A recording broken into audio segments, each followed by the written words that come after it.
I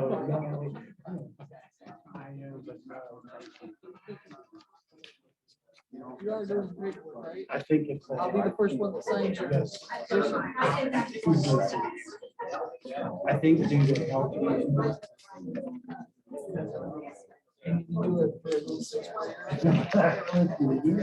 What?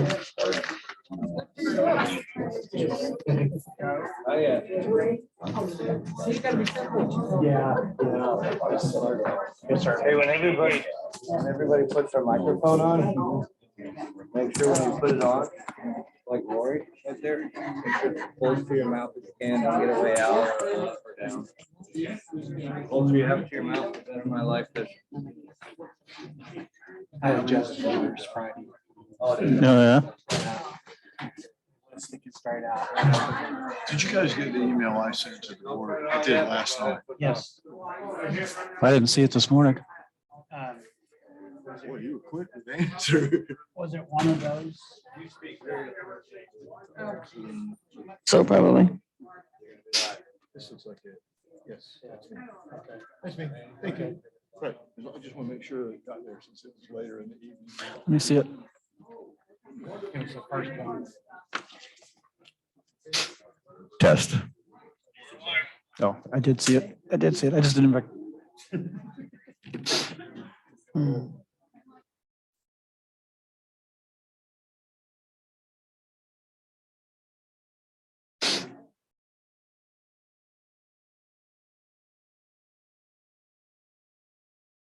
Hmm.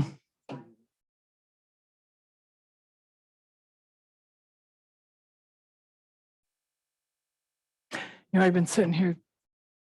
Wrong.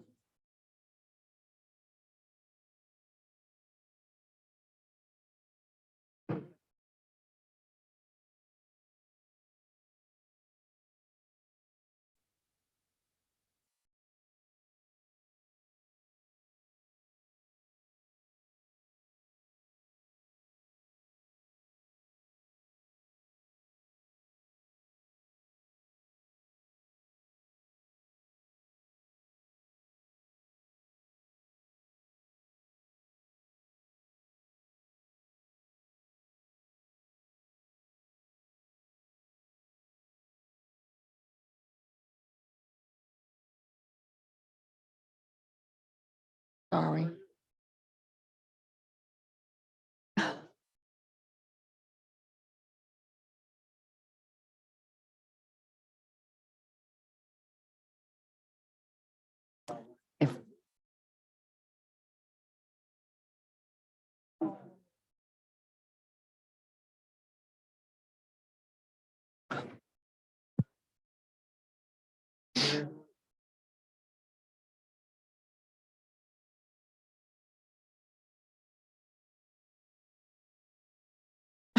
Louis. Is Louis ready for today? You look tired. Okay. Okay.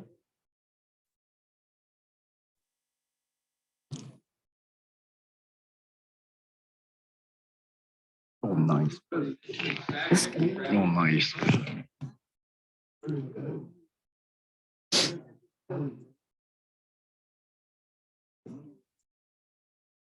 Well, you ready? Right. Good morning. Before I start the regular board meeting for today, probably people have noticed to my right and to my left, Mary Chandler and Lori Dalton have withdrawn their resignations from our emergency meeting that we'd had last week. I am thrilled that they are back. But I do want to say that this just shows the dedication of the two trustees for their positions that they're holding, as well as for the rest of the park and the park residents. Thank you both for withdrawing your resignations. And with that, I will go ahead and call to order the regular board meeting for April 18th at 9:31 here in Marks Hall. Russell, will you lead us in the invocation and the Pledge of Allegiance, please? Not being prepared, yes. Lord, we wish to ask you today to be with our park, to be with our residents, to be with our owners, to be with this board, to help us make decisions and do the right thing for our park as owners. And God, thank you for your son, Jesus Christ. Amen. Amen. I pledge Pledge allegiance to the flag of the United States of America and to the republic for which it stands, one nation, under God, indivisible, with liberty and justice for all.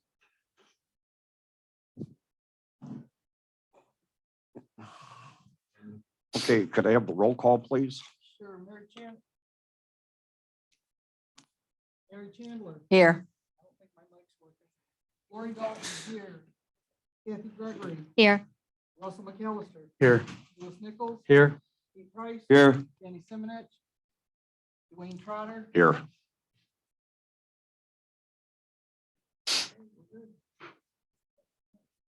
Okay, could I have public comments, please, or resident comments?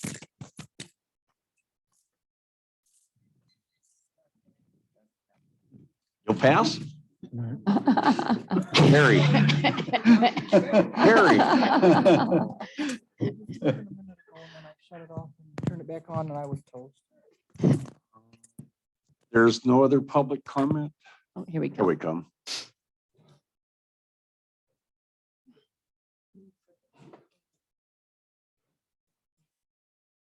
Hang on just for a minute. I can get her microphone set up. All right. Thank you. Sorry. Okay.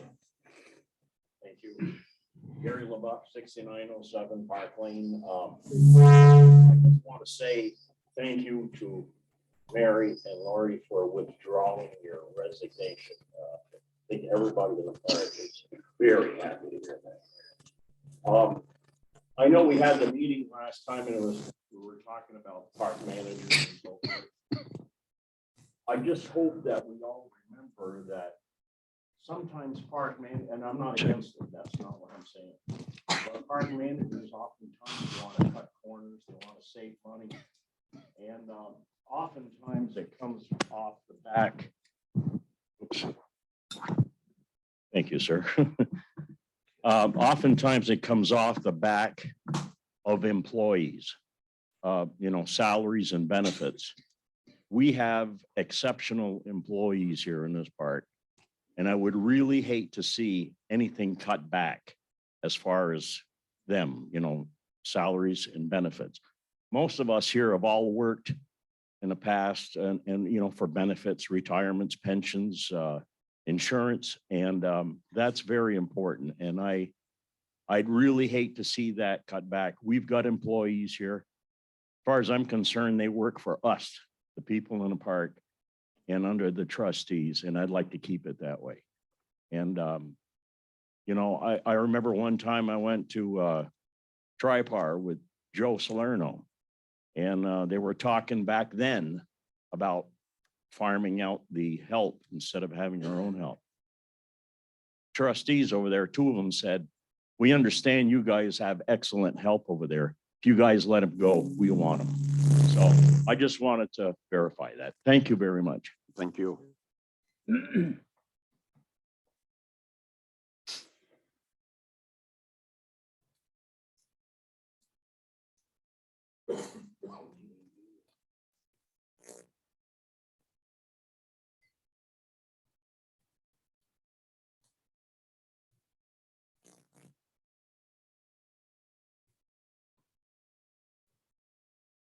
George Phillips, 6504 Texas. Good morning. First, I want to thank the board for the effort that they've put into exposing some of us to the different options that we have moving forward of either keeping things as they are or potentially a park manager or potentially a park management firm. I found the last session where we had a presentation from another park, and the gentleman there I thought was pretty informative about his information about what a park manager had done for them.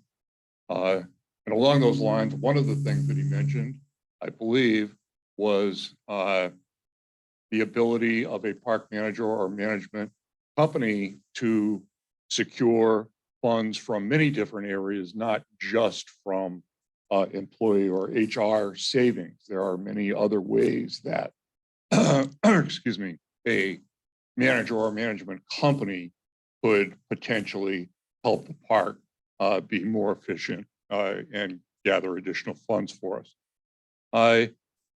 Along with that, the presentation by the two gentlemen that represented a management company was also very informative. However, I felt that that particular company fell short in a couple of areas. One of which was they had no experience, if I remember correctly, with special district administration. And I thought if we were to pursue that particular route, we would certainly want to make sure that we were evaluating potential management companies that had experience with special districts. And I also believe that that presentation, they indicated that their largest client was probably only about 600 or so. And I believe that was their largest client, not their average. Therefore, with us being twice the size of that, I think that was another particular shortcoming of that particular management company. However, I do feel that either a management company or a park manager could certainly be of value to the park. And I believe if I understood the budget correctly, the three budget versions that were put out, and somebody on the board can correct me if I misstate this, but I believe the increase forecasted for either one of those options, the increase to our assessment was going to be roughly $46 a year per assessment, which I found to be a very reasonable amount to potentially secure us either a management firm or a park manager. And therefore, I would be certainly interested in either one of those. Thank you very much. Thank you. Thank you. Jim? Jim Bolton, 6918 Tarpon Lane. What the gentleman just brought up was very Speak good. into the I'm trying to microphone, please. not get the feedback there, sorry. What he just brought up was very reasonable, that need to be able to look at the cost associated with this. And I do have the question, is that 46 assessment, is that somewhat in the ballpark that we see it as? That's one question, but my statement is, a couple of years ago, I was president of an HOA. And while this is not an HOA, there's some similarities between this board of trustees and HOA. And at that time, our board, we were volunteers, as you guys are. We also, we got more work than we bargained for. In day-to-day activities and long-term planning, it was a lot of work. And ultimately, we elected to hire a property management company. And while it didn't work out real well, I do have 4 things that I can take away from it. One is ultimately the company or the park manager works directly for this board. You guys ultimately have control. I'm not sure everybody realizes that you're the bosses. They're just the hired hand. Also, don't forget, low bid contractors probably get low bid performance. So be careful of just looking at the bottom line dollar. If you decide to hire someone, either a park manager or a property manager, it's essential that you have some type of limited contract. If they don't work out, you want to be able to get out of that contract without financial obligations. Tied to that is performance evaluation, frequent, so that you can have that feedback, okay? So that you can help them help you.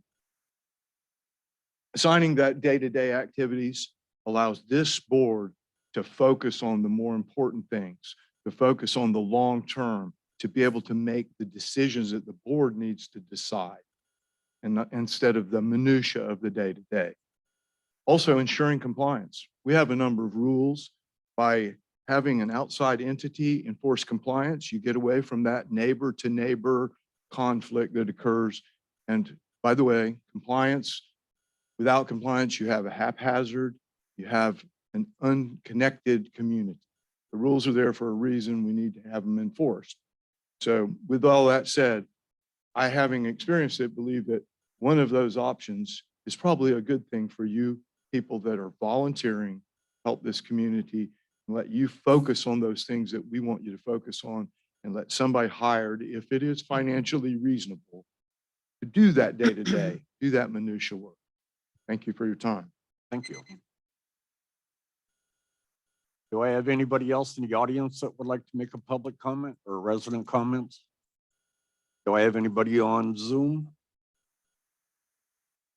Dr. Good? Yeah, yeah, I'm here. I just wanted to state, I wrote you an email, John Good, I'm sorry, from 6913 Marlin Lane. And I wrote you about not reappointing Michael Neal to the Architectural Review Board for a number of reasons. And I just wanted to let the other members of the board know, and especially those that weren't sitting there when I first made a complaint against him, to not approve his appointment. Otherwise, we're going to be involved in litigation for a number of reasons that I informed Mr. Trotter about. And that's all. Thank you. Thank you. Do I have anybody else up there? Is there anybody else on Zoom that would like to make a comment?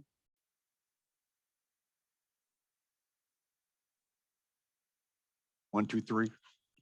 Okay, hearing no other resident comments, I'll close resident comments.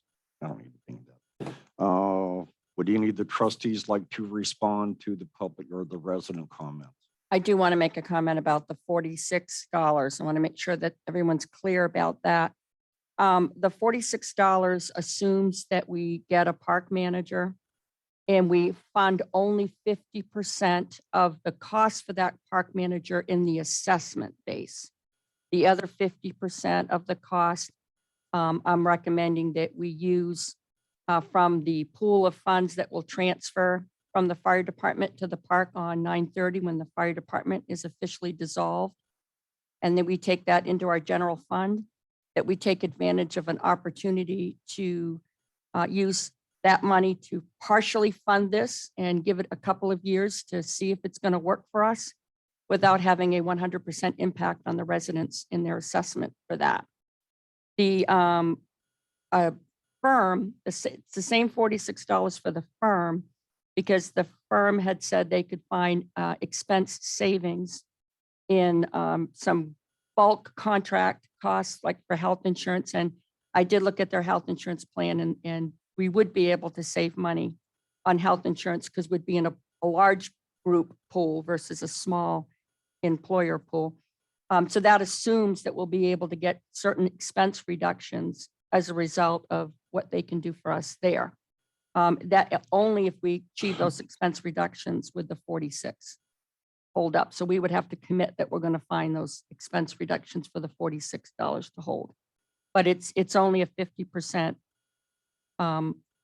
covered by assessments. That's what the 46 was. Everybody? Okay. All right. Are there any other responses from the trustees? Yeah. First of all, everyone, thanks for your comments about the time the board spends. I appreciate that. And appreciate the support for the park manager. And it's pretty clear that people who will benefit the most from that appointment would be Russell and I, because we handle resident complaints, and that's a big part of what the park manager would do. But making it easier on Russell and I isn't the right reason to do it. The reason to do it is because it's better for the park. And I can't deny that I would love to see that happen, because when you get a resident complaint from a neighbor, it starts with someone's mad because someone isn't complying. Then you move on to someone who's mad because you've talked to him about his non-compliance. And then you deal with someone who's mad because you're talking to him instead of his neighbor who has an unregistered dog. So you go from one mad person to another, and it's not very pleasant. And I would definitely like to be out of that business and be able to do the work that a trustee should be doing, which is dealing with the budgets and things like that. So thanks for your support. We do appreciate it. And Dr. Good, I gave a lot of consideration to your email as well as another resident that had discussed the performance of one of the ARC members.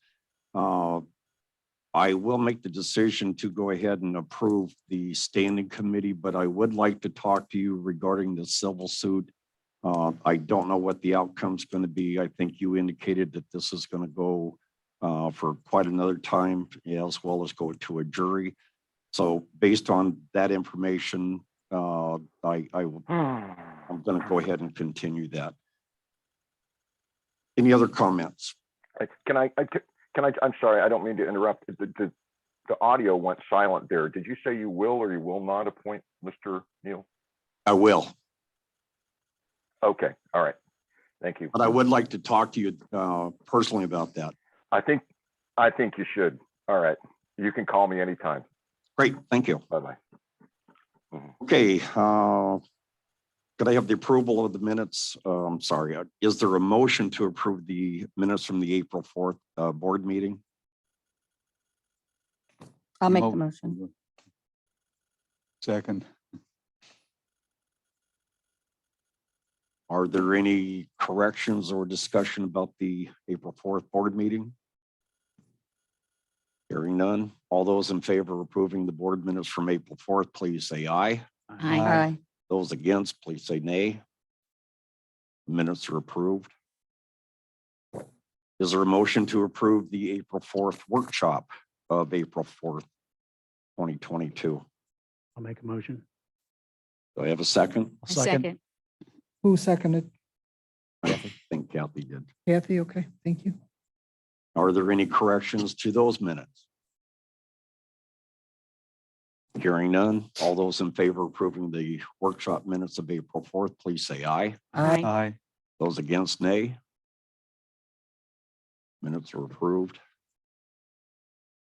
I failed to get the bank balances from TJ before coming in here. So Okay. if you can let me come back to that, Okay, I've asked her to get them for me. do we have any approval of bills? I don't believe there is. Okay. We have no staff attorney or trustee comments at this time. May I have the informational report from the trustees? I'll start with you, Kathy. Okay. Good morning, everyone, and thank you so much for coming today. Since last meeting, we've had 2 Saturday night dances, so we are just about done. On April 9th, we had Taylor at the door. We had $364.75 and also $107 for the 50-50 raffle.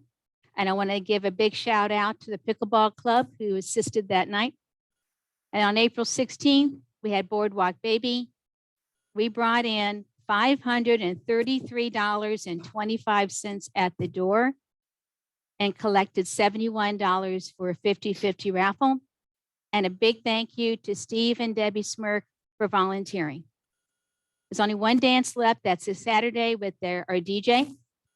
I want to give you some fun math numbers here. There's about 20 dances scheduled for this season.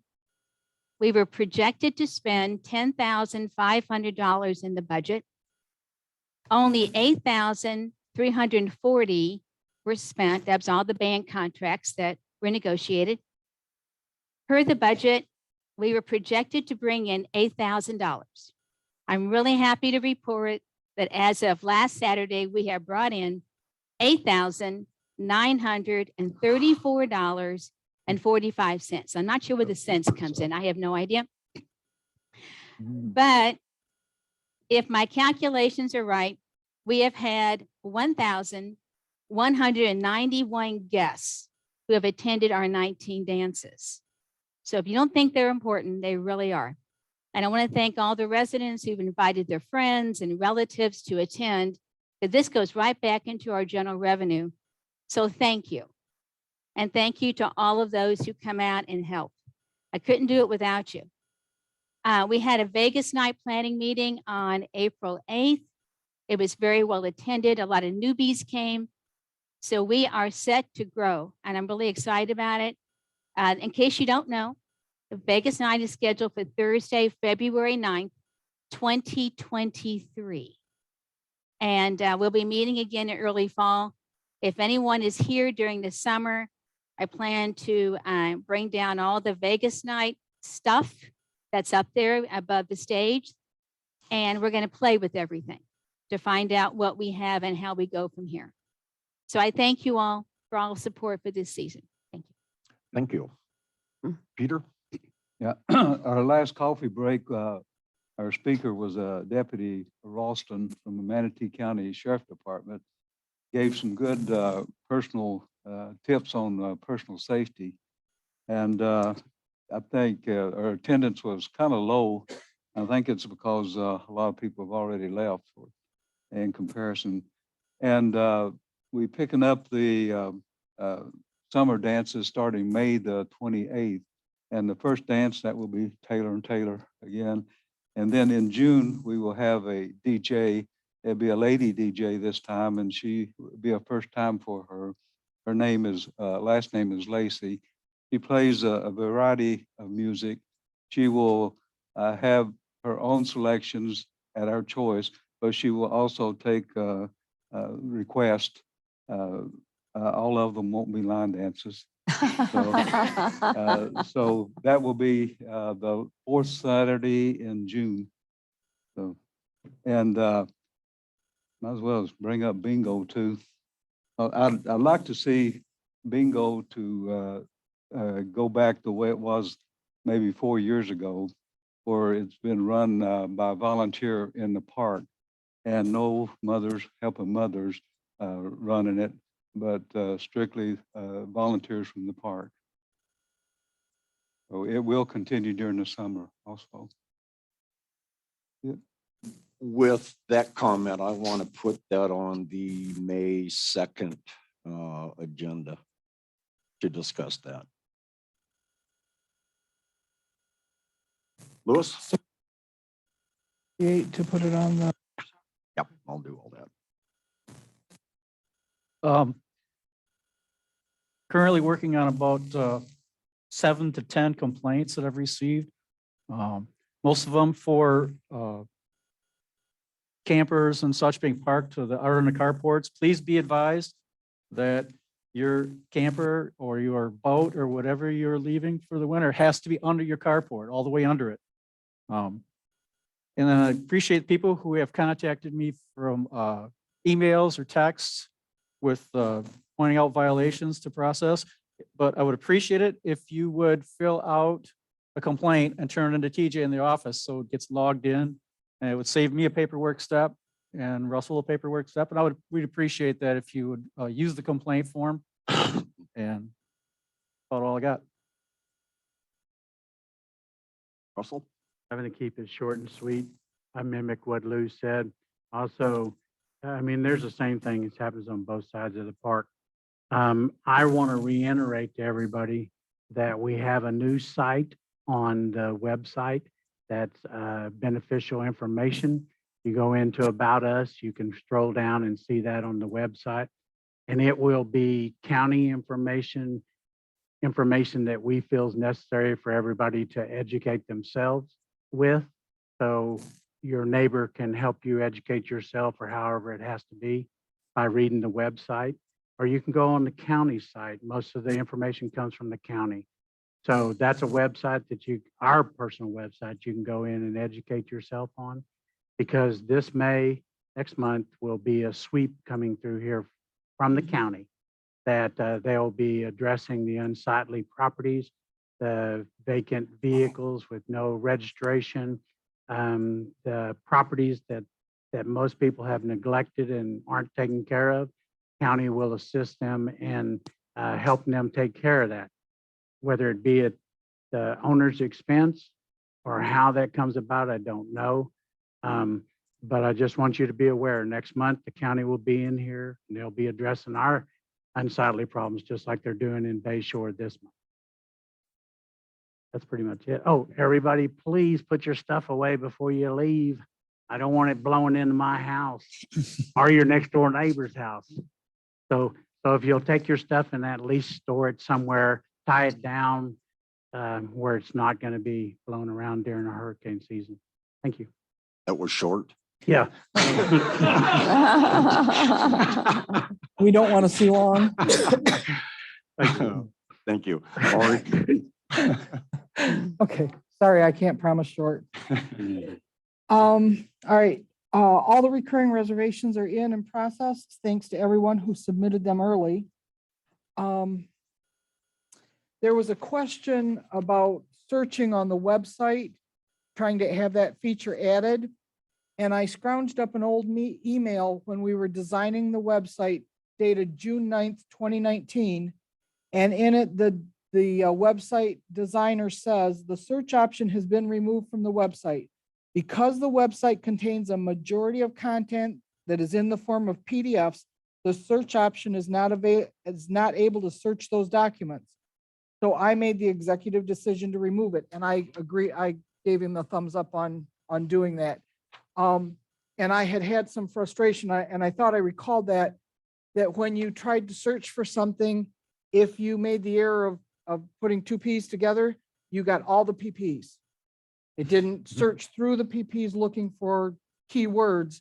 It couldn't do it. So that's not something that's viable for the website. And then, as I've said in the past, I missed some things during the meeting as I have my head down scribbling notes. As I was typing the minutes for our last meeting, I came across the statement that the seawall repair was not an emergency yet. This thought process scares me. Having come from Michigan, I am aware of a government entity there that took a similar approach to repairs needed to a dam. The outcome was that with a sudden increase in rain, the dam failed, sending rushing water downstream, which caused a cascading event that resulted in a total of 5 dams being destroyed, massive flooding downstream, and the loss of lakes, Wixom Lake being one of them. I know someone who had a house for sale on that lake that was listed for just under $500,000. Able to escape the flood damage, the loss of Wixom Lake plummeted the home's value to under $200,000. I don't want to repeat that government's errors. Therefore, let it be known I strongly support seawall repair as soon as possible. I'm disappointed by the repairs not being done in 2013 when they were first identified, and the cost would have been much less. We should not put this off any longer. And then the last thing I've got is Dwayne drew to my attention a housekeeping issue, and I need to update the chapter reference to reflect the new charter 2021-261 reference. This occurs 3 times in rules and regulations, twice in Part A and once in Part E. This also occurs 5 times in the bylaws. Article 1, Article 4, twice in Article 8, and again in Article 11. Does the board support my making those changes without bringing the documents to a workshop and then a formal motion at a board meeting?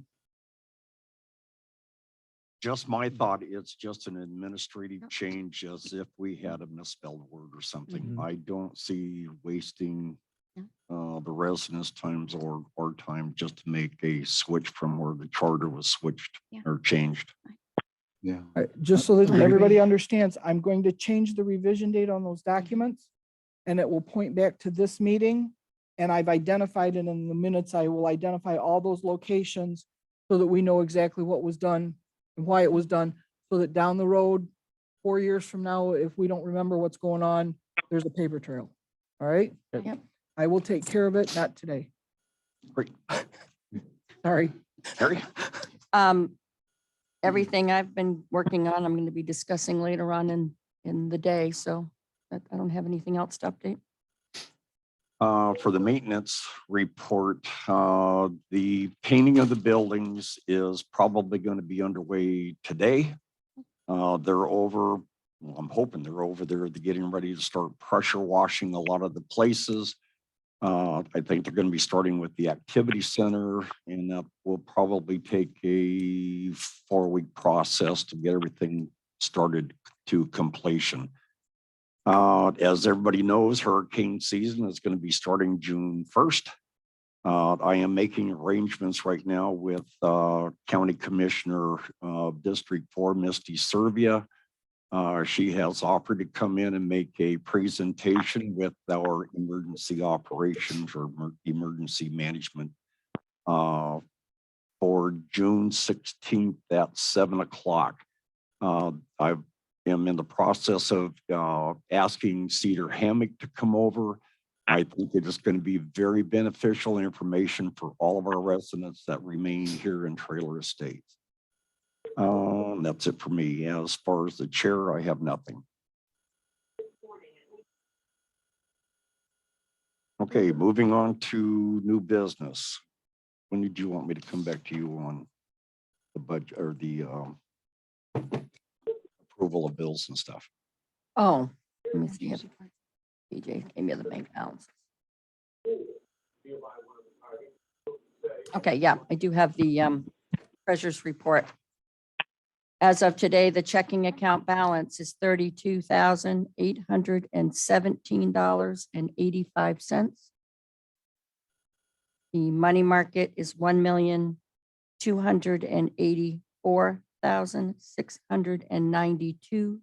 $1,284,692.94. Any bills? No bills. I'm sorry, I just stepped out of line. I need a motion to approve the treasurer's report. I'll make a motion. Do I have a second? Second. All right, who seconded? Russell, Because when I hear two voices, you have to pick. I did. Okay. Yep, thank you. Any discussion about the treasurer's report? Hearing none. All those in favor of approving the treasurer's report, please say aye. Aye. Those against, nay. Motion is passed. And bills, you said none? None. Okay, getting into the new business. The first item we have there are the rates for the boat slips, and that was PP 21 for Lori. I make a motion to approve the revised PP 21 to only include boat slip rates as discussed at the workshop on April 4th, 2022. I'll second that. Is there any discussion?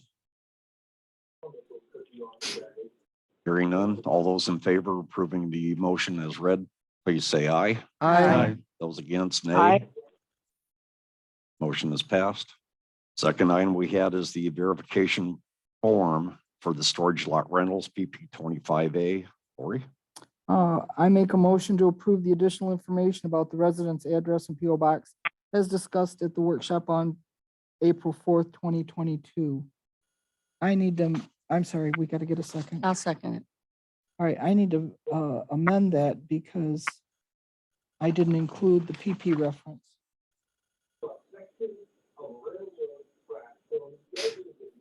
Okay, Let me reread the amended motion. Yeah. To approve the additional information on PP 25 about the residence address and PO box discussed at the workshop on April 4th, 2022. 25A. 25, didn't I say that? No. But they just Sorry. said 25. PP 25A, sorry. I scribbled A, I just didn't, I just stopped reading. And You I want me still to- second the revised. I was gonna say, do you want me to read it again, No, corrected? No, I Okay, think that's good enough. thank you. Any discussion regarding the amended motion? All those in favor of approving the revised motion for PP 25A, please say aye. Aye. Those against, nay. The motion is passed. And the last one is the trustee duties for the health and welfare, PP 1G. Lori? I make a motion to approve the additional duties to Health and Welfare Trustee, PP 1G, as discussed at the workshop on February 7th, 2022 and April 4th, 2022. Do I have a second? I'll second. Any discussion? Those in favor of Dwayne- approving the motion as read, please say aye. Aye. Those against, nay. Motion is passed.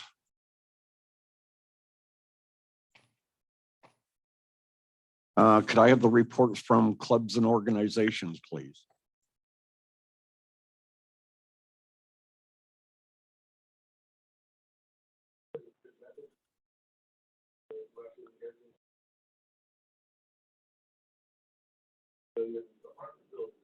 Laura Free, 6619 Connecticut. I'm reporting for TE Cert. We just finished a class. We now have 9 new members. We're really excited about that. We took them to EOC and they got to have a tour of what really happens during a hurricane. It was very informative. We want to thank everybody who came out to our breakfast. And it's hurricane season. We have hurricane guides. I put some in the post office and they're also in the activity building. We have to get more of the guides for elders, but we are in the process of getting those. You'll find these very beneficial because it will tell you what to do, where to go if you need to evacuate, and what to take with you. We also have forms for if you need to go to a special needs shelter, even if you do like a CPAC, because they will have more electricity there. You also need to have a form to register your critters. So if you have a dog or a cat, you'll need to have special information for that. So we have all that. It's in the guides. Thank you so much. Thank you. Thanks.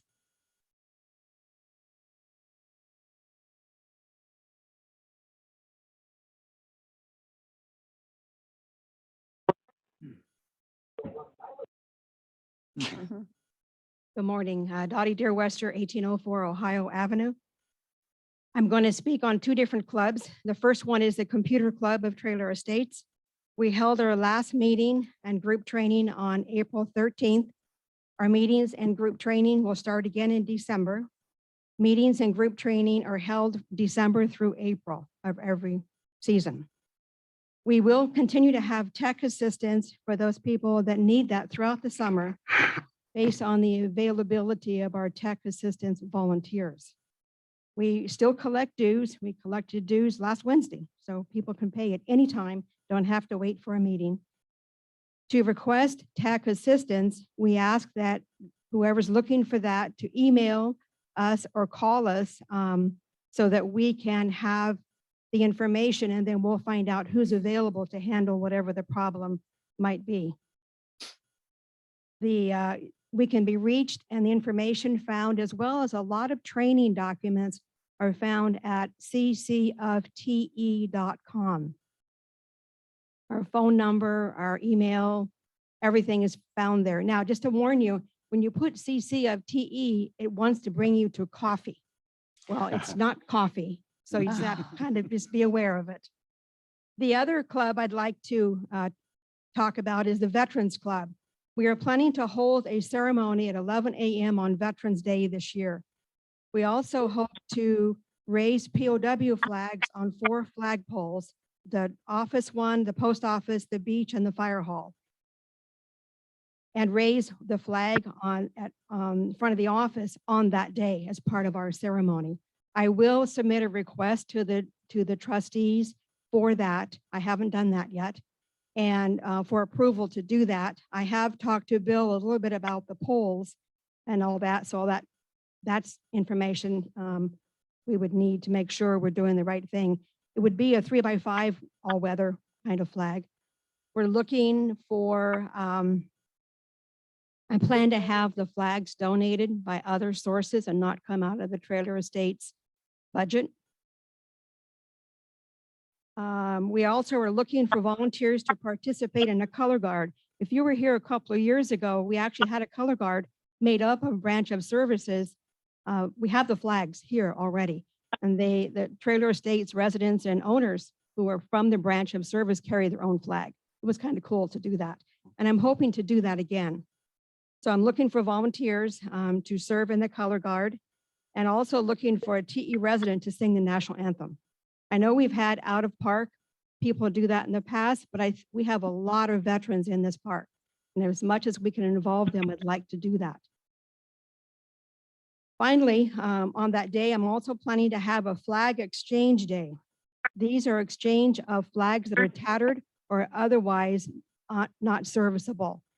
And we already have flags donated by the VFW, and I'll be getting flags donated from the American Legion and other sources. And we only exchange the American flag, no other flags. And it'll be the larger flags, not the ones you put in the ground that are small or things like that. They bring their flag and we give them a new one. In addition, we also will hand out pamphlets that are called flag protocol pamphlets. I'm constantly amazed when people really don't know what to do with the flag. Do not throw them on the ground. Do not put them in the garbage can. Please hang on to them. Contact me if you need to, or you can take them to a VFW post or a American Legion post to just get them destroyed properly. Anyone who is interested in either one of these clubs can reach me at 707-972-5055. Excuse me, 5055. Thank you.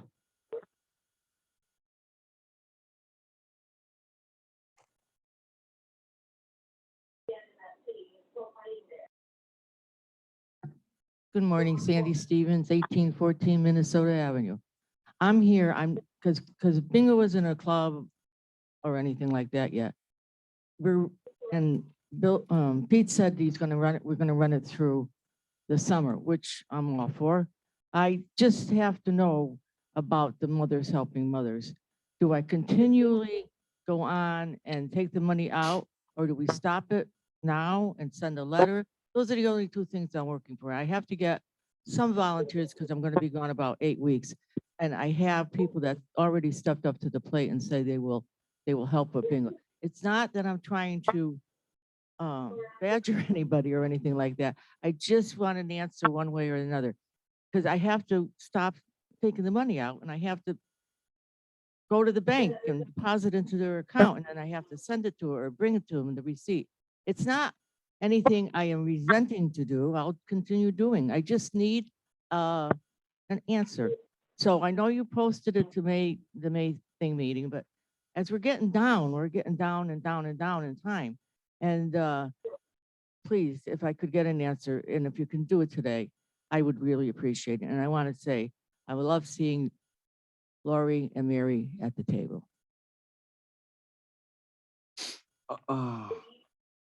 There was a letter that we had done to Mothers Helping Mothers. Did that? No, the letter that we developed a while ago, month yeah. and a half ago, that is still pending on my desk to do that. With the different, I don't know if I can legally do this. I don't know if I can legally give you an answer on that without having it go to the Board of Trustees at a meeting or a workshop to be discussed and then come back to the board for approval on which way we're actually going to do. It's either going to be a district ran under the recurring rec, or we're going to continue with a club organization, which the board would not have, who then could donate to Mothers Helping Mothers. But that's a decision here. And if I start bringing it up, I can't discuss that without breaking the sunshine laws. We're supposed to, you said you're gonna bring it up at the next workshop. Did Mary, did you ever get an answer from the attorney regarding whether it was appropriate for the park? Park cannot contribute. Cannot contribute. So we already know we have to sever ties with Mothers Helping Mothers. Yes. We just don't know whether it's going to be run by the board or a club moving forward. That's the decision there. Is it going to be a park function or is it going to be And that's a what club ran? And that's what I can't. That's what we'll discuss at the next meeting, but we can answer we have to sever ties with Mothers Helping Mothers. Legally, we have to. Yeah. Yes. Okay, Fair. so legally, we have to sever ties with Mothers Helping Mothers. I believe that there was a letter. Did you sign the letter or it's still sitting on your desk? It's pending on my desk. It's pending on your desk. Okay. Waiting the outcome. So, well, we still have to sever ties with Mothers Helping Mothers, whether we Either go. way. This is a quick, this doesn't need to be a lengthy one. We can add it to the workshop today.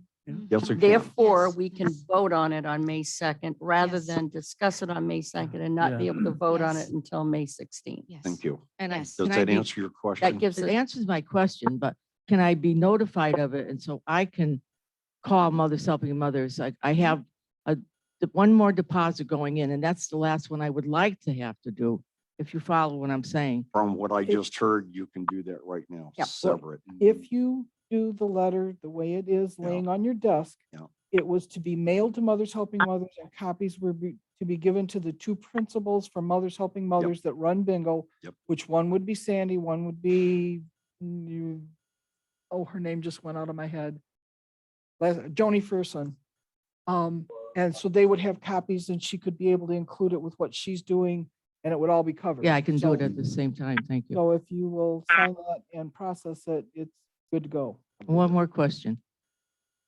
Bingo was never run by a club. Never. It was run by the Correct. board. Correct. No, but that's a decision that's going Oh, to yeah, come up. because we can continue on like that, just like we did years ago. I mean, it's not a big thing. It's always nice to have a board member in charge of bingo. I think it's more trustworthy, if you want, in my opinion, as far as that goes. And then the person orders, lets me know, or they order the stuff for bingo, and there was never any problem before if the board ran it. So That I'll keep that bring in up. mind. That I'll Okay, bring Talk up. about it. thank you. Okay, we'll add it to the work. More formal. Know which trustee's gonna bring it up. It's more like she said, it's always, but run by the board, but volunteers actually Volunteer. administer bingo at the bingo. Okay. Do I have anybody else on Zoom that would like to, club and organizations that would like to speak? Dwayne, I yeah. want to say this. Dwayne, Yes. this is Hello? this is This is Sandy, and John. I am on. Okay. Randy Simmons. Did you respond during, Have you- when did you come on, Sandy? You were about a half hour into the meeting, maybe. I came Okay. on at when you were discussing reports from standing committees. We didn't do a report from. Trustees. Almost been trustees. I heard there were no bills, and then the committee. For clubs and organizations. Okay, how do I go back and amend that she wasn't here during roll call She, and didn't give a it report? doesn't get counted in the attendance, but I will fix that on a go forward basis. Anything else that we might take motion on, she'll be included in the count. Okay, are you going to be on the rest of the conference, or I'm sorry, today's meeting, Sandy? Yes. Okay. Okay, hearing no more reports from the clubs and organizations, I want to go right into opening the public hearing for the proposed budget for 2022, 2023. Excuse me. This is John Good. I'm the Yeah. spokesman for the homeowners club. I didn't get to speak. Sorry. Just quickly, not to bore you. This is the notes from the homeowners club meeting of April 5th in the large hall at 7 p.m. It will be noted that none of the trustees attended. It was a well-attended meeting, and there was a discussion of the trustees' consideration of hiring a park manager. It was agreed that everyone in the community desires to have a well-managed community, and our volunteer trustees have been saddled with acting as part-time policemen, administrators, accountants, public relations, litigation managers, and paper pushers, putting in part-time hours. And we appreciate your service, but unfortunately, you have to wear too many hats, and trustees come and go every couple of years, and some of them are not here in the summer. So now there are 9 trustees that are elected for 2-year terms, 5 this year in December and 4 next year, and so on. And they can't be expected to wear all the hats that they do. A manager would be full-time and completely familiar with Trailer State's charter, policies and procedures, deed restrictions, rules and regulations, budgeting, reporting, and the laws of the government in the sunshine. A manager would have the knowledge, unlike today, where a manager is shared by 9 people who are only in temporary positions as their elected officials. In addition, they're not permitted to speak to one another about issues that might come up for a vote until a public meeting is held and it is discussed and voted on. And so management of the park suffers. Some other issues that were brought up were that there should be more parking near the post office for golf carts, that there might be a crosswalk over at American in Florida, and perhaps the sidewalks could be improved along Canada, and also perhaps a new sidewalk along Bay. And that sums up my.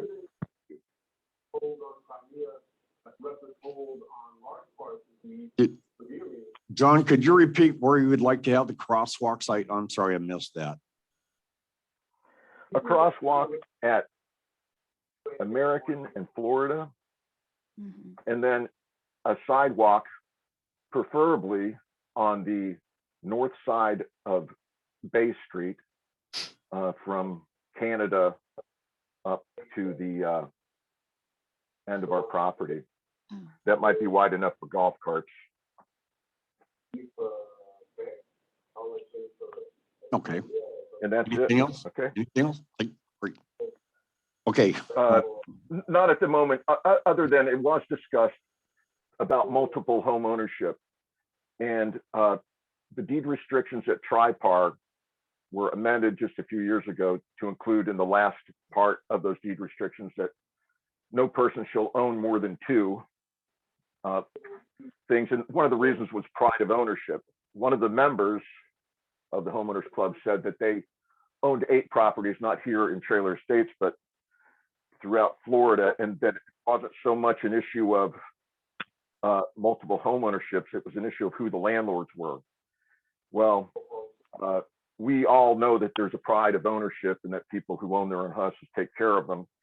And we don't want to turn the future of this community into a rental community where there's lack of pride. And so that needs to come up for consideration. And the other thing is, and that's always been a concern, is there's no sort of background checks on anybody that comes in here. They're just given some paperwork and they have to sign it and say they're over 55 and will abide by the rules and regulations. So for the betterment or safety of the community, I think that might be something the board considers. And that ends my report. Okay, thank you.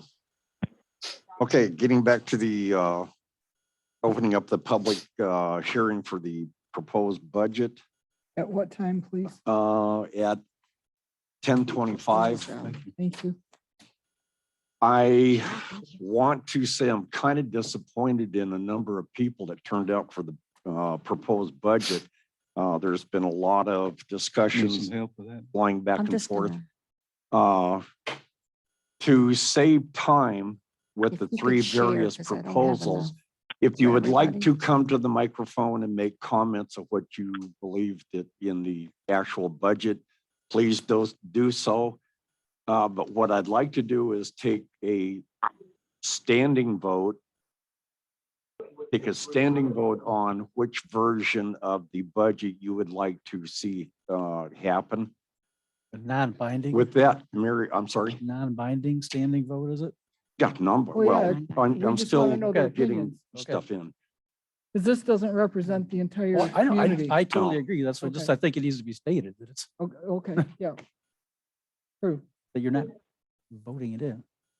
At this time, Mary is going to go ahead and pass out the 2023 public hearing. Is Do you Joyce need here? more? Oh. Tell you what, you want think to I pass have these 2. out and then when she gets them Have done? Here, we'll take these when she finally gets ran off. At least the And- audience will have them. Okay. All right, they can get colored ones. Thank you, I appreciate it. Okay. So we are officially in the public hearing phase of Officially. today's agenda. So what I've passed out is basically an update to, oh shoot, I need to get one for them in the front.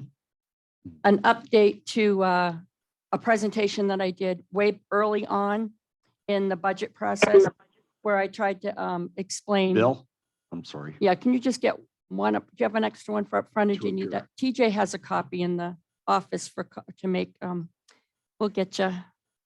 Sorry, guys. So basically, in this presentation, I walked through the operating budget. This is, I just want to make sure everyone understands, this is just the operating budget. That's all we can approve today in our charter.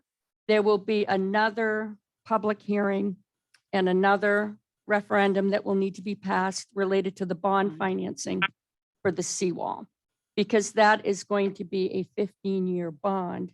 It needs to be handled completely separate with its own resolution and its own public hearing. Our charter only allows me to pass an operating budget that's good for 1 year. So that's what we're doing today, is we're going to be approving the budget for the 2022-2023 fiscal year. So what I did here was I showed the baseline expenses on the first slide. This is what we need to keep the lights on. Baseline expenses. So it brings in payroll, legal, accounting, utilities, insurance, maintenance, technology, recreation, some miscellaneous expenses. And then I detail what's in our capital outlay budget. And then our baseline income. So this is just basically our assessment income, the income we get from our recreation. I have a small amount in there for fines and violations. I'm really hoping that we're not going to bring any money in that account. But I do have a little bit in there. Certainly not something we want to budget to be an income generator. So it's basically a placeholder. So if you take our baseline expenses and our baseline income, it would say that we would need $737.50 from each lot. Okay, so if you have more than one lot, it's going to be a multiple of that in order to just do the very basic running of the district. Okay, so then we build on that. So we have other income opportunities that we take advantage of in the park. We have our kayak rentals. We rent the post office space, the laundry, the marina building, the boat slips, the storage lots, and this has the new storage lot rates built into it. So because we have those other income generators, we're able to reduce that $737.50 by another $186.50, meaning it would cost every lot $551 to keep the park going at a base, okay? But then we have some other opportunities that we provide to the residents to help offset even more of that cost. We offer a bulk contract with cable and internet service. The cost to the park for that service for each lot is $39.84 per month. Fraction of what it would cost you to get that service yourself. In fact, what it shows here, that if you're a first time brand new customer with all those nice little incentives they give you on the first year, it would cost you about $1,420 a year. So we're saving you about $908 a year to have the bulk contract versus what it would cost you. So let's do the easy math. That was $551. I've just saved you $900. So we're basically letting you stay here for a fraction. And then there's the trash pickup, which is a small savings, but it's still a savings versus having it billed to you each month. So kind of a recap, if we took our baseline costs, we reduced it from the rental income, we added back the Spectrum contract and the Waste Pro contract, and then what's costing you versus what you would pay otherwise. It comes out to the $1165.37, which was the version 1, the status quo, no property manager or property management company. It's an increase of $54.35 per lot. It's about a little shy of a 5% increase. But that's just to do status quo. If we, the next page just talks about what happens if we add a park manager to the mix. And we are adding a park manager. It's a full-time park manager with benefits. You know, the comments were made, you pretty much get what you pay for. We want somebody with special district background. That's certainly going to be our goal. And we want somebody who's going to be able to be on site 40 hours a week. And so with benefits, 50% funding, that would cost an additional $46 per lot. So that brings it up to $1,211 a year, which is an increase of about $100 or $8.37 a month. That is option 2. Option 3, I threw a twist in there for option 3, so I don't know if I can do this or not. Option 3 is a park manager. It can be a park manager and a firm, or we could also think about a park manager and a staff accountant. You know, Louis mentioned that the park manager is going to save the two of them a substantial amount. I think it would save the maintenance trustee some time. It's not going to do a thing for me. And it's not going to give the, you know, with whoever fills this position, whether they come with an accounting background, a finance background, and, you know, it's kind of you hope you get somebody that runs for the board with one. But with the size of the budget we have, all the requirements, financial requirements that a special district has, the financing that we're talking about, there's stuff that we were doing, but we're not doing, in my opinion, to the level of expertise that it needs to be, our tangible personal property tax return, or all of that. Having an accountant on, I think would protect the park from any issues regarding financial reporting. We just came across the sales tax issue. You know, if we had an accountant, that would have been known and it would have been handled. You know, I'm working through the bond financing. I'm learning a lot, but it's not something I brought with experience. I'm relying on our attorneys and financial people to help me with that.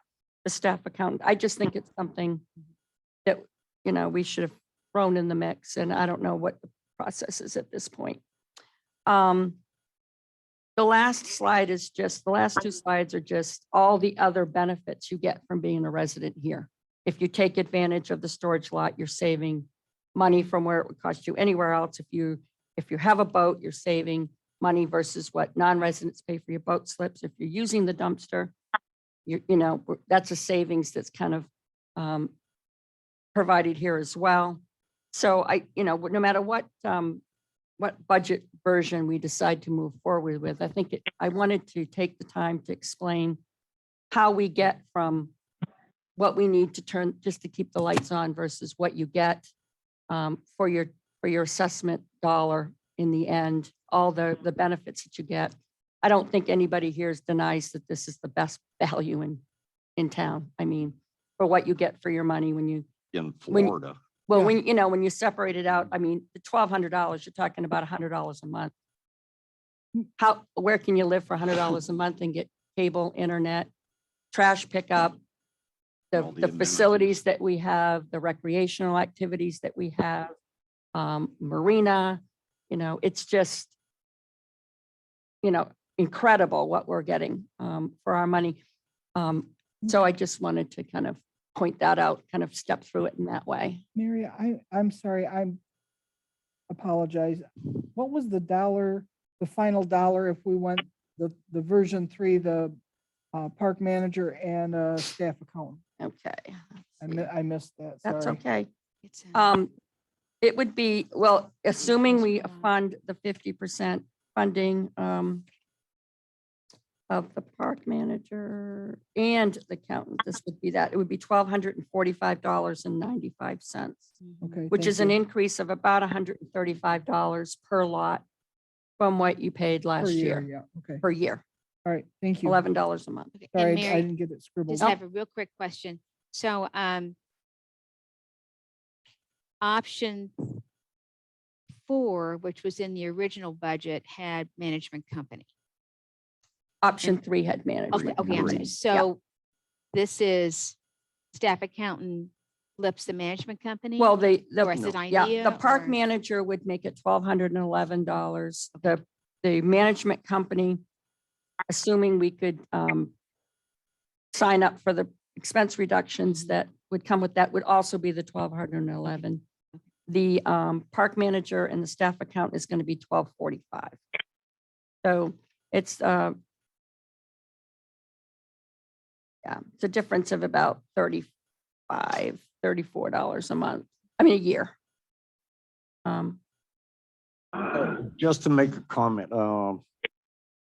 I'm kind of concerned about adding the accountant in Okay. at this late date. I wasn't The sure. residents pretty much have been told it's going to be version 1, 2, or 3. And now we're throwing an accountant in there. I would almost want to bring that up if that's a direction we want. I don't know what the residents are going to do, but I think they're pretty well primed right now for version 1 of no, as quasi as what we're doing Yep. right now. Yep. Version 2 is a park manager, and version 3 was the management firm. Right. Um, What I'd like to, because we really need more time, in my opinion, to determine if it's a park manager or a management firm. Yeah.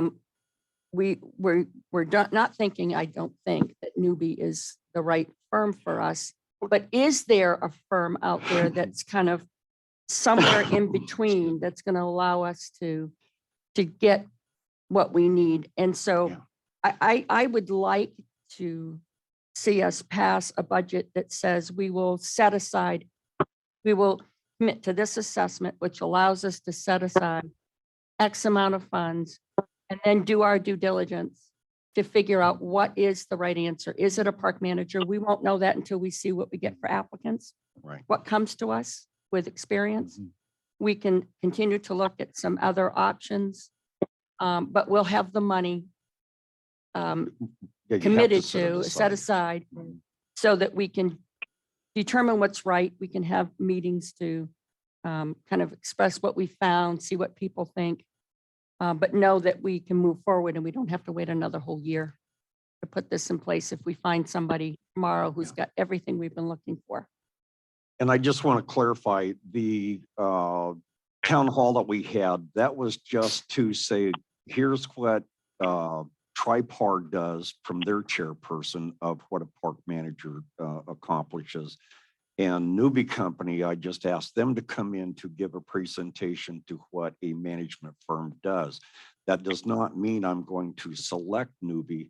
I wanted them here just to give a presentation, because that entire process, if it's either going to be a park manager, is going to go out for, I'm going to just use request for proposals, but it's going to have a definite position description, the CAD licenses, the Florida Association of Special Districts requirements, a whole myriad of what's going to go. The same would be the same as the management firm. You would have to have the same, you would have to be at least licensed in a park and recreation, which I didn't hear from their blah, blah, blah right on that. So all of that is going out for bid, but what we do have to set aside is the money to do that from what the residents want. I hope that's clear as mud.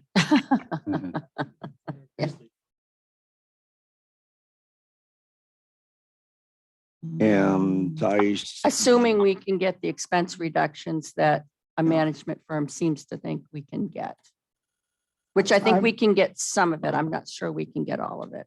Now, Right. what I forgot to do is I would like to make this an interactive. I don't know about the rest of the board, if you all approve Yes. that. I think it But has what to I be. want to do is take a show of a standing show of the version 1, 2, and 3. And again, if you would like to come to the microphone and voice your concerns about it, you know, be my guest.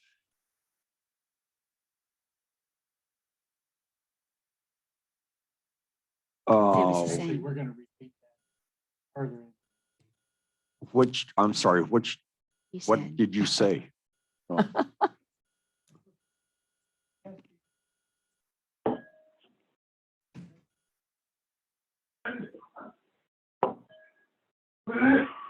Actually, I made reference to the pricing of a Oh. management company versus a manager, non-personal versus personal, basically. The amounts are pretty close, like Mary said, depending on what we get from the management company, which I probably should have held off. What you need. So what I'd like to do, go ahead. All right.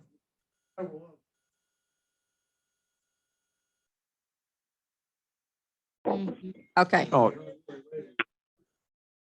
all right.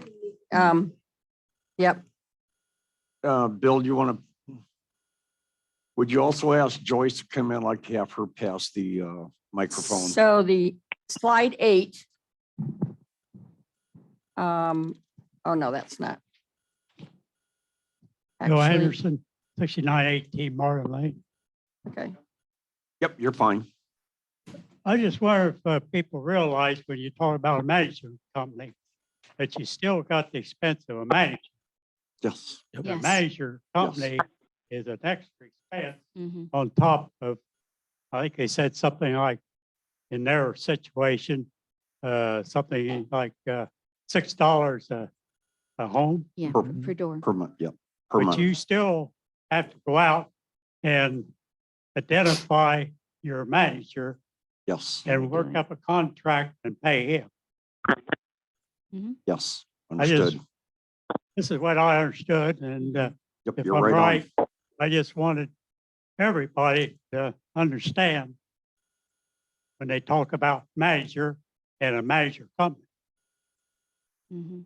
Make any sense?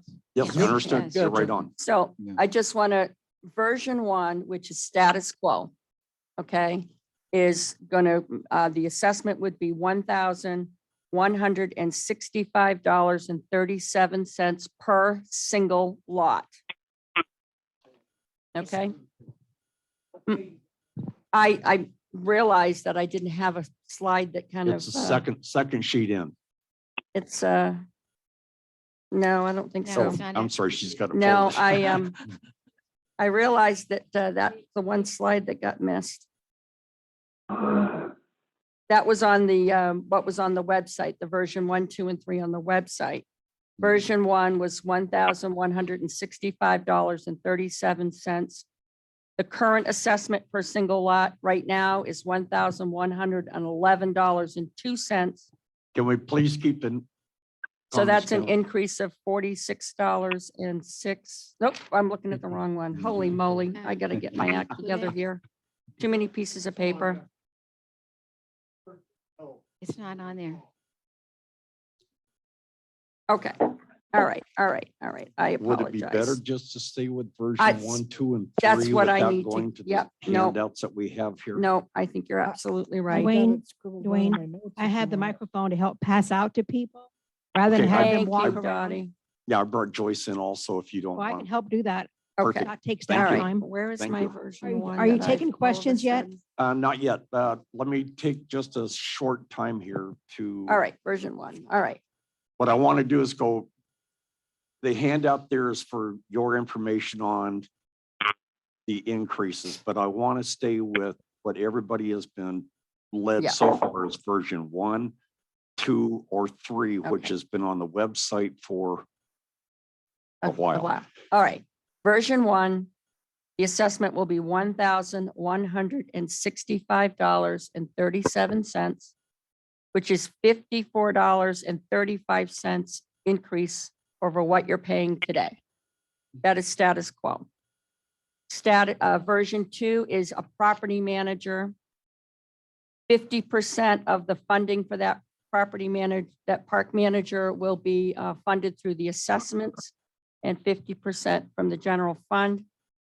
That will take that $1,165.37 up to $1,211.43 So now we have an increase of $100.41 over what you're paying today. That's park manager. That's version 2 of what was on the website. Park manager. Right. And version 3, which is the management company, and assuming expense reductions achieved of 112,000 would generate the exact same assessment, $1,211.43 per single lot. We, So Bring that basically, it's board. between $1,165.37 and $1,211.43.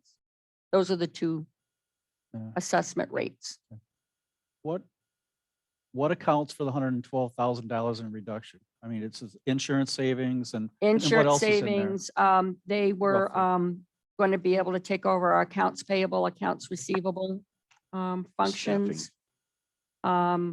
They were going to not only medical insurance, but Mhm. property liability insurance, flood insurance. They were going to be able to get bulk rates for those. So insurance and perfectly honest, staffing was going to Well, equal yeah, that it- one. That was, includes that was my staffing. question. When Yeah. you say take over payables and Yeah, receivers? accounts receivable, payroll.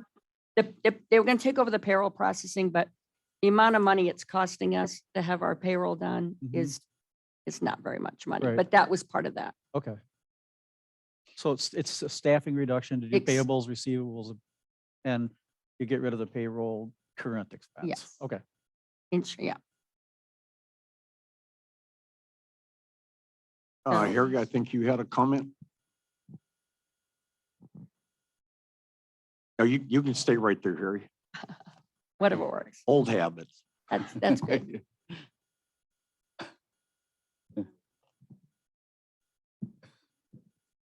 Harry Splatt, 2104 Ohio Avenue. As a veteran, it's not easy living off these piddly pensions that we get. So I'm pleased to see some of the capital items taken off. But there's still one there.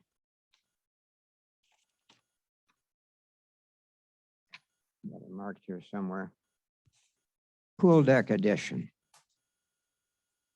Here's my comments on pool deck.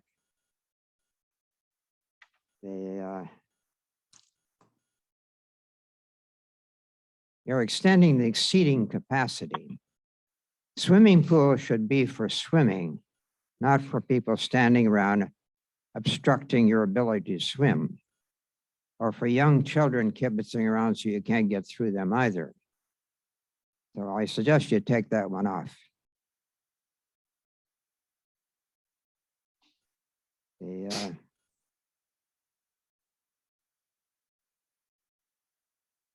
park manager. Each trustee, if the load is too heavy for any particular seat, the member can appoint a committee. I was on the technical advisor committee years ago for maintenance, and that can reduce the load. So I suggest that you eliminate that one. And again, thank you for your service. And can I respond to that? Sure. It's in One, record. the pool deck is not to impede the 3-foot level. It's to answer the residents who have asked for additional space to the pool so that they can enjoy a lunch with their grandkids and not be challenged by the north, south, or my pool monitors that you can't have food in the pool area. So right now, the residents have to bring their grandchildren, go outside of the pool area altogether to have lunch. This is coming from the residents who would like to at least sit down with their children or grandchildren and have a bite to eat without getting, the swimming of the pool is going to be the same regardless if that's on there or not. Now for the, I just forgot what the second item was. Park manager. Park manager. The park manager, again, we do the committees. I have appointed one to help me with the storage lots. It's not coming from the Board of Trustees per se, as much as the residents have all came to the meetings or brought it up in different topics to have a park manager. From those discussions is how we are here today to find out what the residents want, if they would like to budget for a park manager or management firm. So I understand what you're saying, but it's the residents who are asking the board to Well, investigate those Yes, Mr. issues. Chairman, it's a group of residents. A lot A of group of residents. residents. We had a group of residents wanted to have tennis playing. And that Yes. would have cost us $1 million building, which we needed like a hole in the head, and then they would play on top of the roof. Well, that was voted down, fortunately. That Okay, one- thank you. That one I hadn't heard of.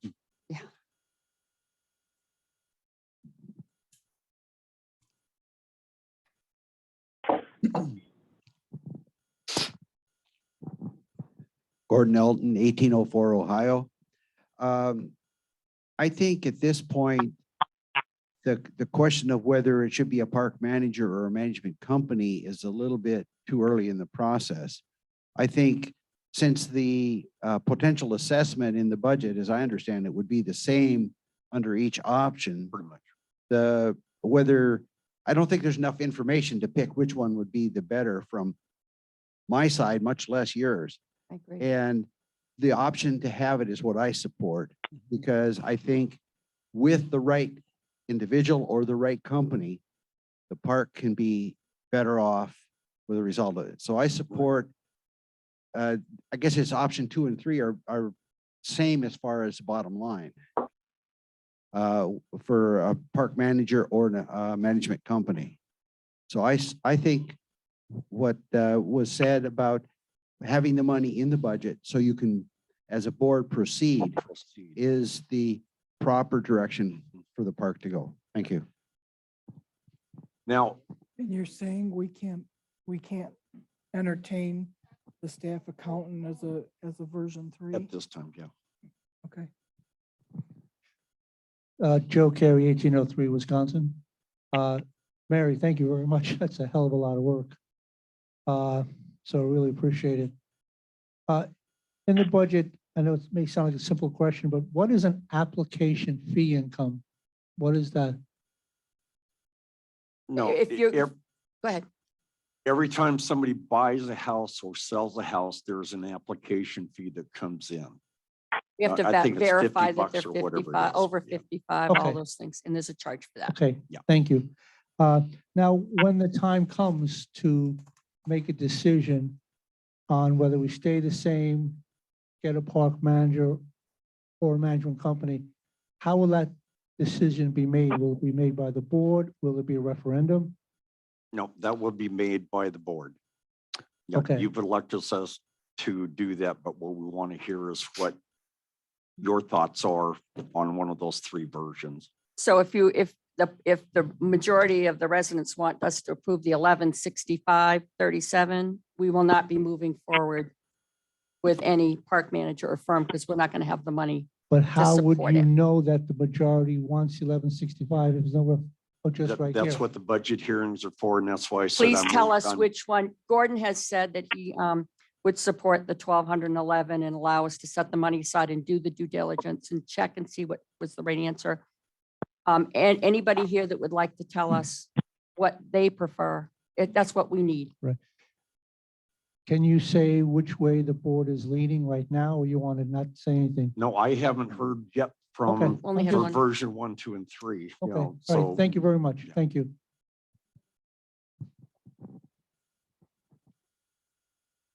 Hi, I'm Jim Brunette, 6522 Nebraska Street. I'm for a park manager. What bothers me the most about what we heard from the management firm was $6 a door. Well, $6 a door doesn't sound like much. It's around $7,200 a month And 7 times 12 is 84,000. So I'm for a park manager, but along with your management company, you also need the park manager. So you're doubling up on whatever you're spending, but I'm for a park manager.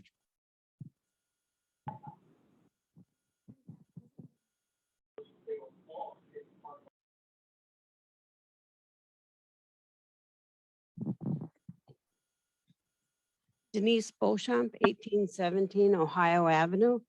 I would rather you put in the budget the total amount that the manager you're budgeting for, rather than 50%.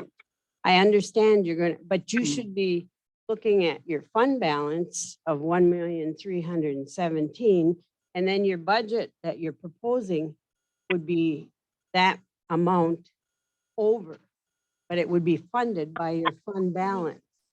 Oh, I'm sorry. Okay, did you get that? What I'm saying is that if you show your fund balance in your budgeting process, you will have your income and your expenses that you're proposing. Okay, if Yep. those income and expenses are over, the net income is a negative, it's subtracted from your fund balance, and that's okay. You don't have to, the same with your capital outlay.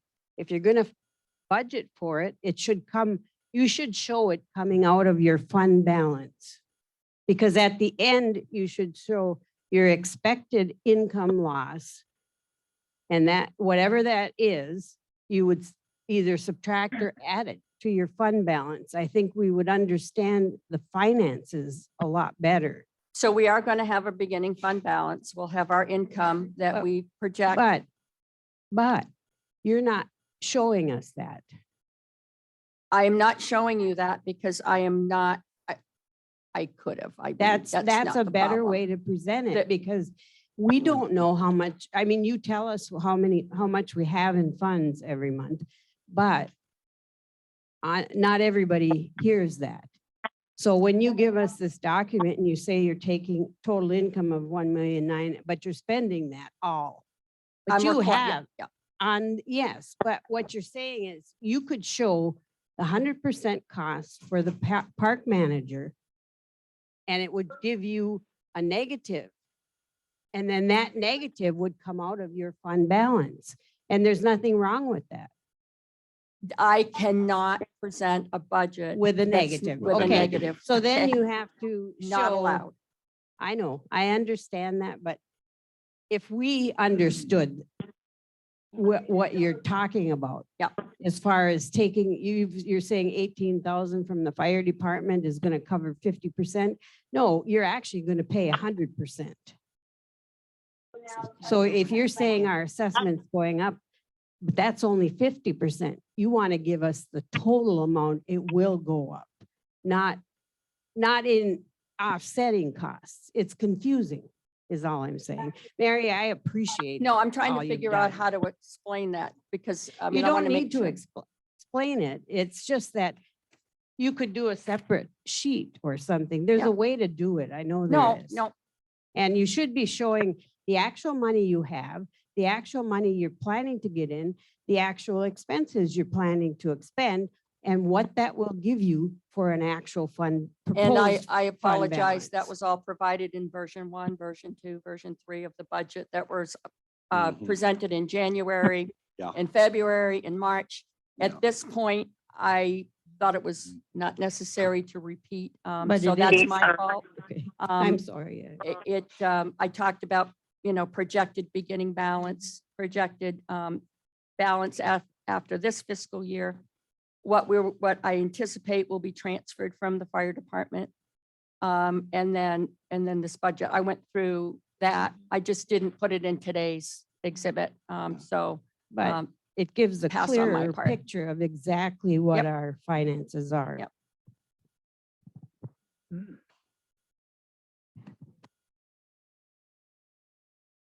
Todd Lombardi, 6617 California.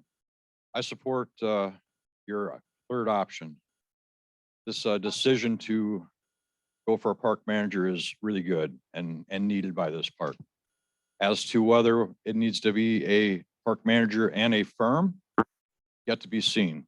And to rush into a decision to do that is not very smart and could be devastating if we make the wrong one. So I say put the money in the budget, get her done, and then make a very educated decision by talking to a lot of park managers, talking to a lot of park management companies. Okay? Yep. Thank you. Yeah.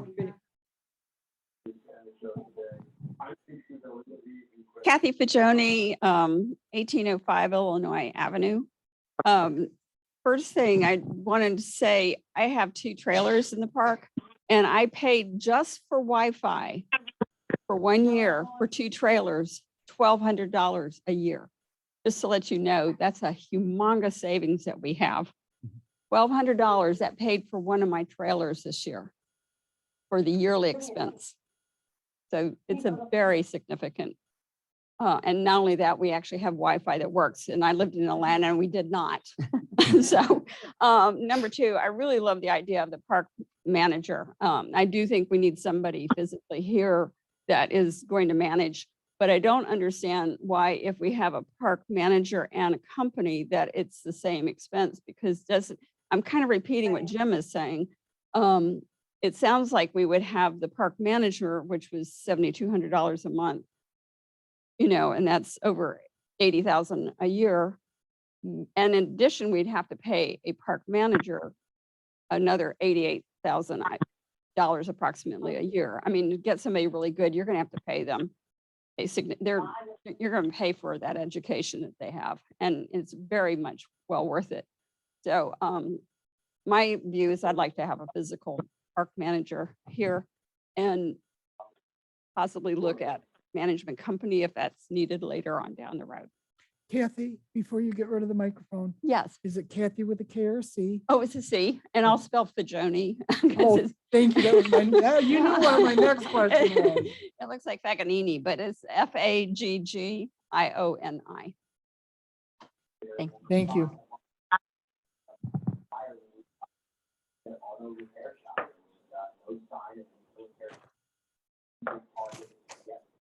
Jermaine Jeremy, 1614 Minnesota.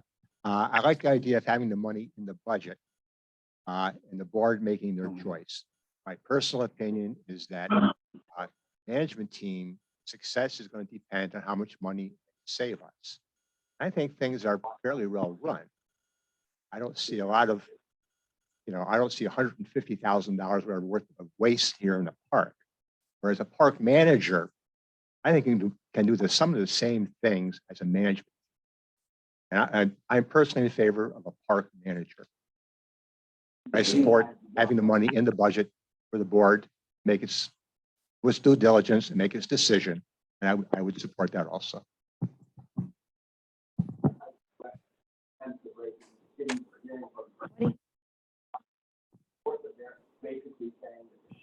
Good morning. My name is Mahal Sophia, 6919 East Bio. I just want to thank you for everybody. Thank you for the board. Just a question.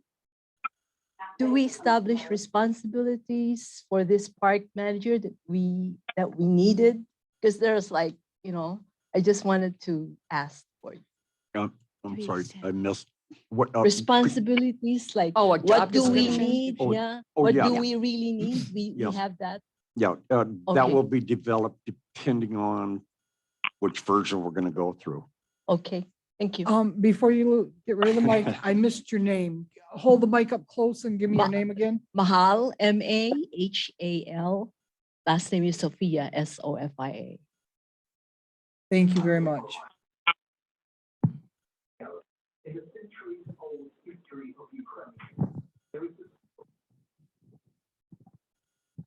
Good morning, Debbie Smirk, 1705 Minnesota.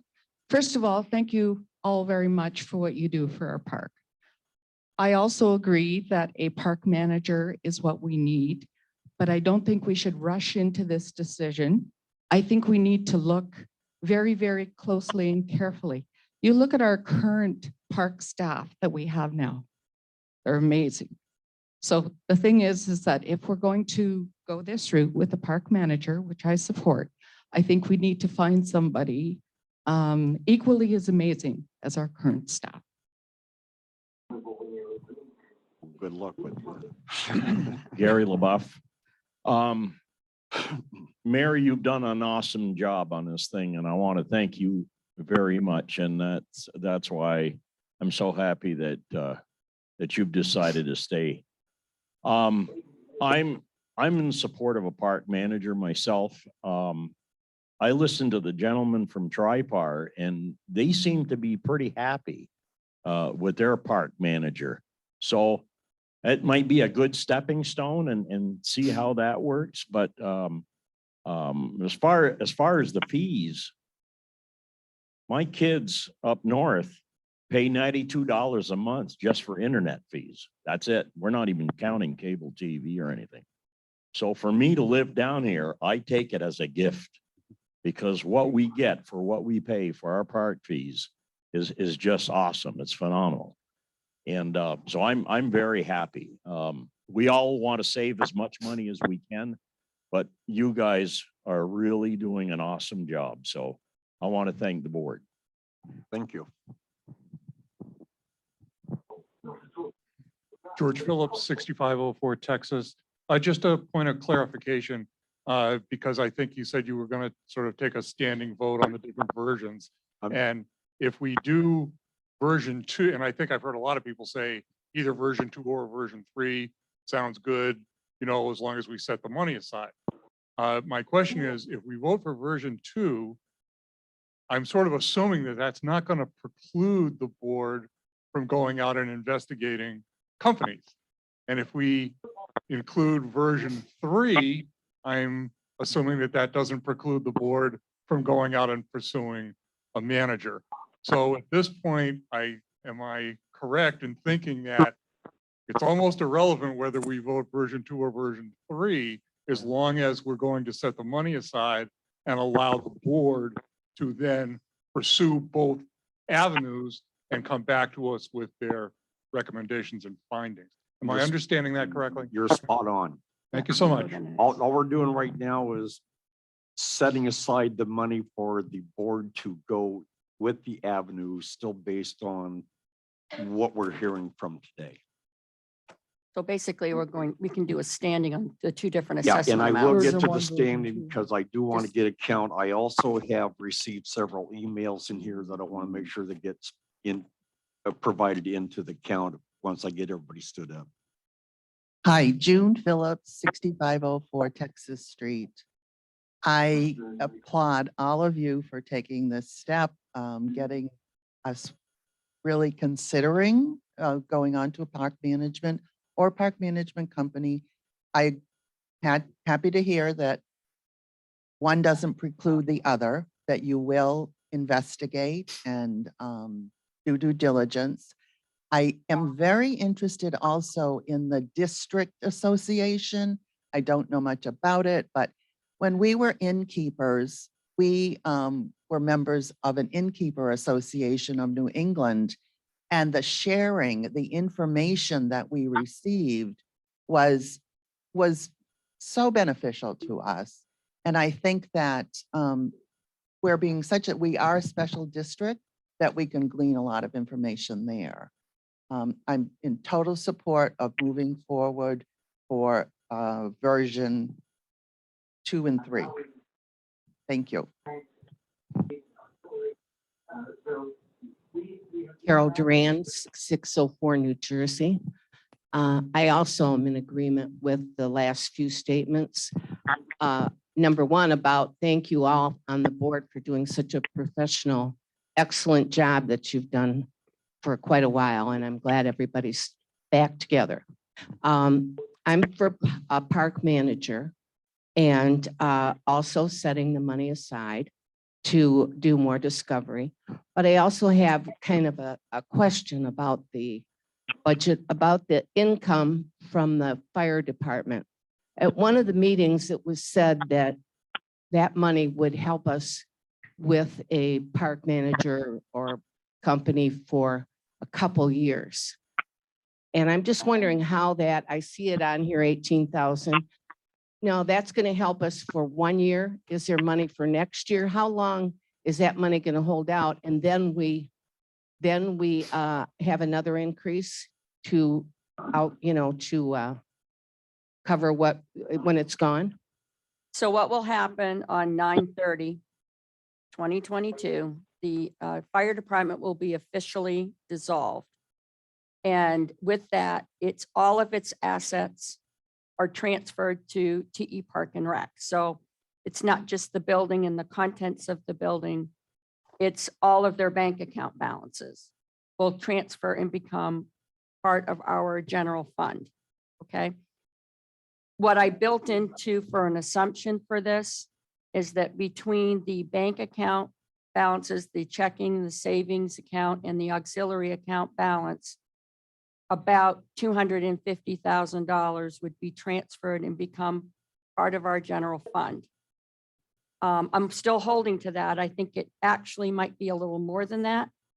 But we do have some unknowns with legal costs, and it makes some assumptions on call volumes that we're paying Cedar Hammock to provide for us. But I still believe that that will be the amount in the bank account balances that will transfer on 9/30. So it is that money that I'm saying we can use to fund 50% of the cost of looking into this better way to run the park. Maybe we could get 2 to 3 years out of it, see how it's working for us. And then at that point, we would have to see about additional funding for it, if we have the money in the general fund or not. The 18,000 that's here is just a placeholder because we've got that building that's an income, it can be an income generator for us. We have not determined what we're going to do with that building yet. Our hope is that we will secure some use for that building that will bring us about $18,000 a year in income. It could bring more depending on what we decide to use it for.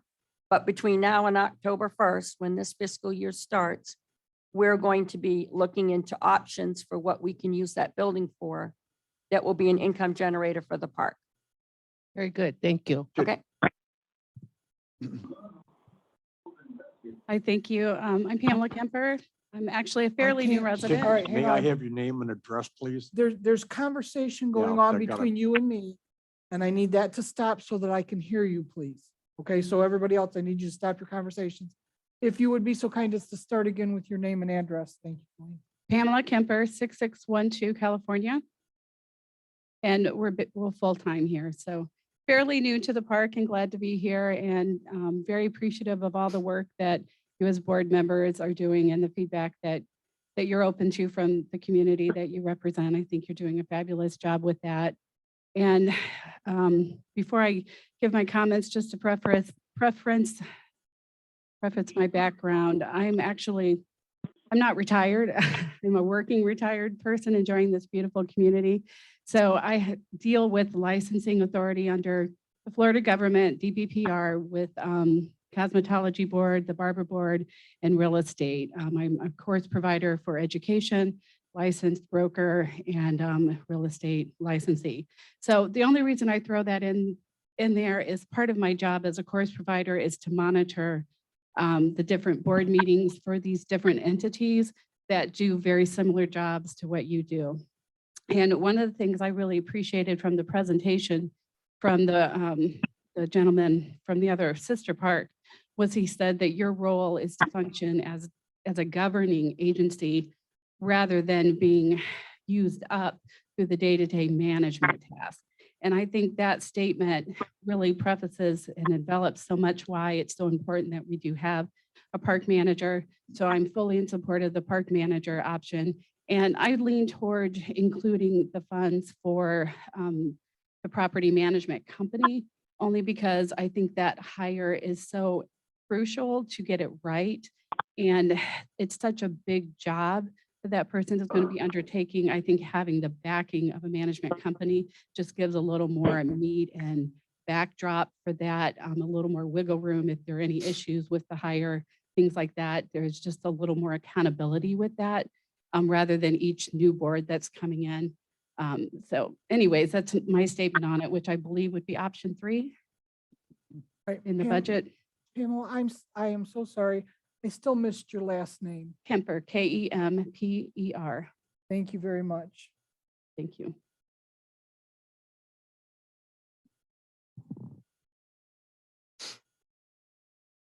Dwayne, that's the last row. Can we go back through? A couple people had more comments to make and come forward. I would prefer to go, everybody's had the chance to do their speaking. What I'd like to do is do the standing count. I see a hand back there. And we have one more Wait. comment here. What I don't want to do is have the opportunity then say, oh, I just thought of something else. We're going to sit here all day long trying to get one point through. If you all wish, I'll do that. We have one here who has not spoken yet. Then, yeah, please. Good morning. My name is Dennis Kaler.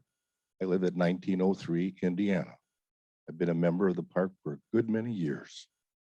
I believe the Board of Trustees have done a fine job over the years. We've had our ups and downs with different membership. I applaud everybody that's on the board today. I listened to the presentation from the gentleman, I think named Peter from Tri Park, and he aroused my interest of perhaps our future. And I believe it has some merit. I listened to different people that have complaints. We all do from day to day. How we resolve and how we solve these complaints is a difficult situation. We call a trustee, we rag on a member here, we talk about something here. If it's a possibility that we have a board member that's responsible perhaps to a future management, I can see light that would be a good thing for the future of the park. It would allow our trustees to spend more time planning for our future, perhaps changes, or try to maintain what we have now. Also, regarding if we had a park manager that would be trained and licensed with the form of government that we're under, it would give us chances then to have somebody say, all right, if your bushes are on my property, he could deal with it. We don't have to go to a trustee. If somebody else plants something or puts something that's in violation to the different easements or lot lines or whatever it might be, parking your boat or camper out in the yard, we could have a manager just deal with that little bit of stuff and leave our trustees more free and opportune time to do what they want to do. So in favor, I like to vote for recommendation for a future perhaps park manager that could be trained and trained with the knowledges of the board wishes. And once upon a time, we were given a packet that had do's and don'ts, so to speak, of things that we were expected to do with our properties here. Keep your grass cut, keep your house looking nice, and little things like that, that some of us tend to overlook from time to time. Hopefully, a park manager could help keep the park the way it was designed to be, a loving, peaceful place for the senior people to retire in. Dennis, I need the spelling for your last name, please. Koeehler. Thank you. Great, thank you. And before I do a head count, I'd like to get any comments from the Zoom. I know I'm not going to be able to have you stand up and you count you, so. We have a couple more comments that haven't made it before. Oh, I'm sorry. Hi, Mark Teagarden, 6912 West Bayou. I want to thank the board for everything they've done. I've been watching you guys for a long time since I've retired, coming to the meetings and stuff. You guys do a great job. I appreciate all the work that went into the budget. I recommend that we put the money into the budget for the analysis you guys are talking about for either a park manager or a business. I also want to make a statement that any capital that the board puts in place does nothing but help us from a maintenance perspective and for all the amenities that here in the park. So thank you very much. Thank you. Sorry, I'm terrible with, I'm having trouble with the names. Your first name? Mark, Mark? M-A-R-K, Teegarden, Teegardin. Thank you. Dottie, anybody else? Me, Okay. Dottie Dear Wester, 1804 Ohio Avenue. And I support the budget that supports a company. The lady here that spoke about the depth of experience and support a company can bring, I think is vital to the success of this park. And I agree that the board should be advisory, policy setting, those kinds of functions rather than the tremendous amount of day-to-day work I know each one of you do. So I support the budget that supports the park management company. Thank you. Thank you. Do I have anybody on Zoom that would like to discuss version 1, 2, or 3?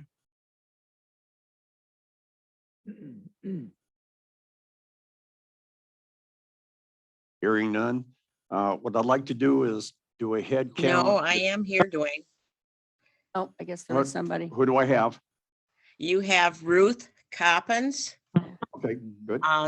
6823 Massachusetts sometimes. I'm in Michigan, cold Michigan now. Oh, Okay, I did submit a letter to you, Dwayne, that supporting the certified district manager, which would have been version 2. Yep. That was posted for us to choose from in the beginning. Thank you for going back to the original posting and not muddying the water at this point. I do think if we have a certified district manager, that person will come with a lot of background information and resources. Then a managerial company would just be out there at an extra cost, $6 a door, to give to us. So my vote would be for version number 2. And the second comment I have is, I think Mary is extremely overworked. At this point, you can get an emergency accountant type person to help her with some of the duties at this time. You can just hire that person, Dwayne, and I suggest that you do that. So thank you. Thank you. Did I get out of that one? Okay, anybody else on Zoom, please? Hearing none. Before I do the head count, I do want to bring in the emails that I had received. Ruth was one of them.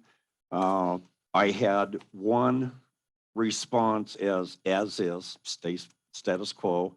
I had 11 for version 2, which was for the park manager.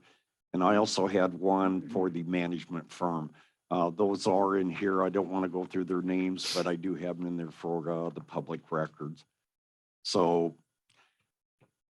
with that, for those individuals that would like to have just status quo, which I'm calling version 1, would you please stand up? Who's keeping count? Okay. Joyce is gonna count or Dottie and give me a number, but I'm recording it. Nope, you've already done that. Thank you. Okay, for version 2, which would include funding up to a certain dollar for a park manager. And I want to, Holy mackerel. see, I can count from up here. I'm taller than everybody. Just count, yeah. Oh.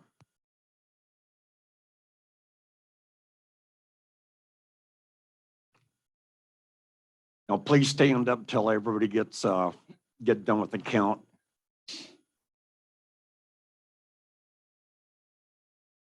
Okay. Okay, thank you very much. And for version 3,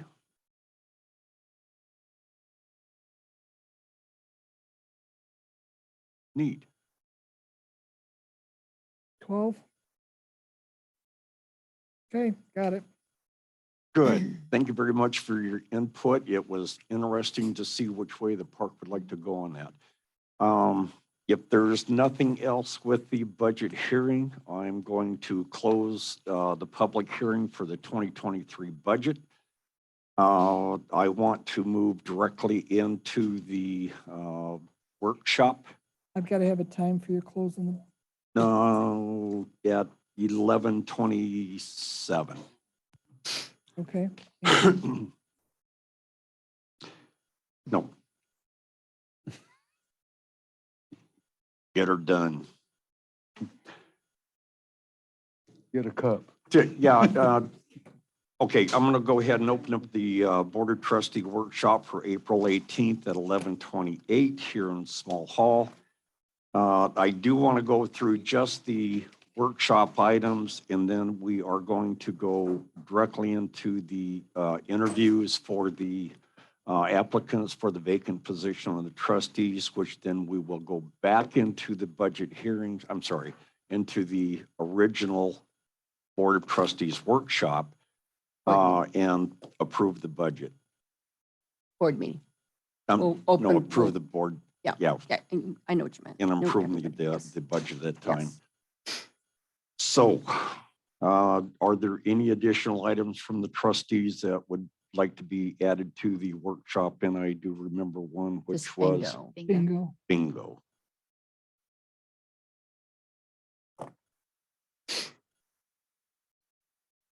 Go for it. Not a problem. Go for it. Would we like to take a 10-minute recess before I get into this? Mhm. But I would like to have people back here for the resumption of the board meeting on the budget. Yeah. And With that, we'll take about a 10-minute recess and come back.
rundown on how we're going to do this. We're going to go right into the workshop for today.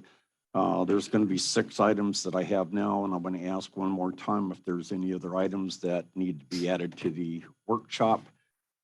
And I do have one that I would like to discuss a date for our another combined board and fire commissioner meeting to talk about some things that need to be done between now and September 30th, heading into the summer months. And I don't know about quorums on each side. And there's just some housekeeping things that need to be discussed. So the heading is just going to be date for another joint meeting. Yes. Thank you. Okay, did I already open this meeting? You can officially call it back to order because we recessed, but that's. Not the fine. workshop. We're opening it for the first. What? This isn't a meeting that was recessed. This is opening the workshop meeting. Yes, opening the Yep. workshop, and I'm going to call it to order at 11:40. Okay, the first item we have on here is the reoccurring workshop agenda for the seawall repair. Yes. Mary? Update on that. The RFPs have gone out to see who would like to bid on offering us our tax exempt bond. And we expect to start getting responses in over the next few weeks. They have 30 days to get a response in. Okay.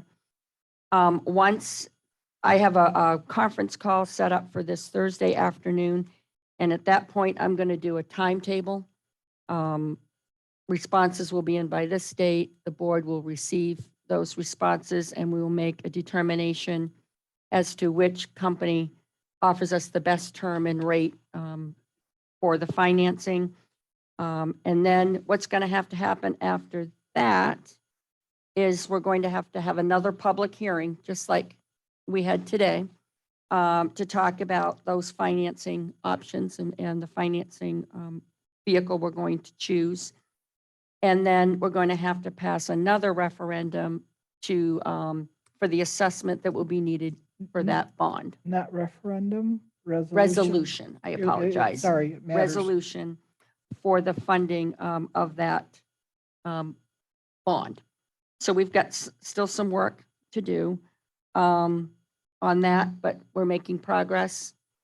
And I'm hoping to get an update with a timeline this Thursday when the group gets back together again. And then I'll have that update with the May 2nd board meeting. Okay. Okay. Second item we have there is the auxiliary sales moving forward. Lori? Yeah, I just have some questions. Does the board have a thought process on how they see the possible auxiliary post fire department? And I bring that up simply because it was discussed in the fire commissioners meeting that we could consider doing things sooner, quit claiming the building and the assets. We can't do all the dollars because of certain legalities of funds that have come in through fire department taxes. But that we could possibly, if we knew the auxiliary had a home and a move forward place, that we could possibly do this sooner rather than later. But we want to make sure that the board has considered and protected the auxiliary. And I'm thinking that will all take place at this next At the joint meeting. Okay, well, the joint meeting wasn't Yes, I scheduled know. when I put I together know, this workshop exactly, exactly. item. So, all right, so we'll move that to whenever we do the joint meeting. Well, just one comment that I have, everything that I've heard from the residents is they are hoping that the auxiliary sales do continue. It still need to be determined if it's going to be a club or if it's going to possibly even fall under as a standing committee. That I don't think has been discussed. That I would like to discuss at that The next joint meeting. next joint meeting, wherever that's scheduled. I would like to ask the board if I can have your permission to meet with the fire auxiliary to discuss maybe their possibilities of their participation, either as a board or a club, and get their thoughts before I get to that next meeting, the joint meeting. So you want to have a conversation, you with them as a representing the board, but only you because more than one Yeah, can't. because then I would be Right, breaking the right. sunshine. About Yeah, what they I'd would, like to give them what the benefits of being a standing committee would be, what the benefits are going to be as a club and organization, the tax rolls, the Yeah. whole myriad of Yeah. that stuff.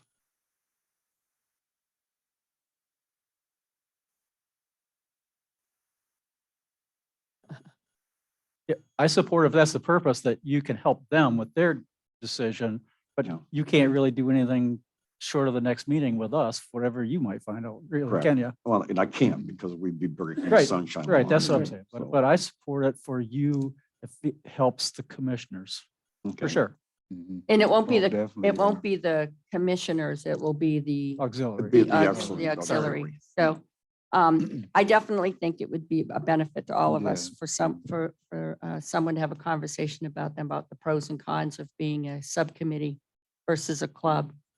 And then we can talk about it more openly when we have this next meeting. Yeah. I'm fine with that. I support that. With that, I will go ahead and schedule with the auxiliary meeting. And I want to be a fly on the wall, but Okay, thank you. Okay, item number 3 is the finalize the parking rules, the rewrite. oh Yep, yeah. and Dory, thanks very much You're for welcome. your excellent work on the rewrite.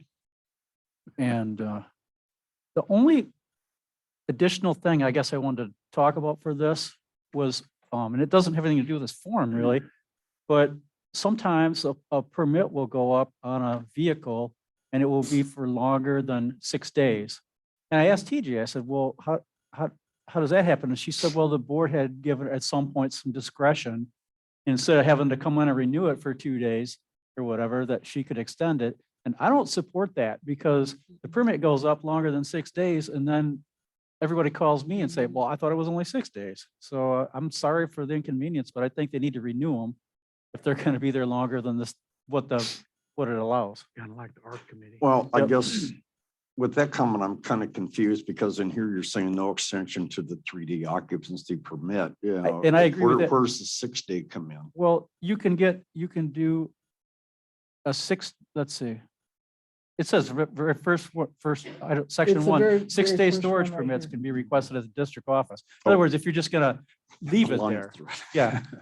And, but I Well- just I would appreciate it if they need to leave it there for 10 days, if they extend it. Well, again, let me clarify that because it's saying 6-day storage permits. Mhm. I thought you was originally talking about extending, if I'm going to come over there for 3 nights, it was being extended. No. And that's the I have next, it the wrong. next section. I'm saying that I'm not in favor of offering any extensions to the 3-day occupancy.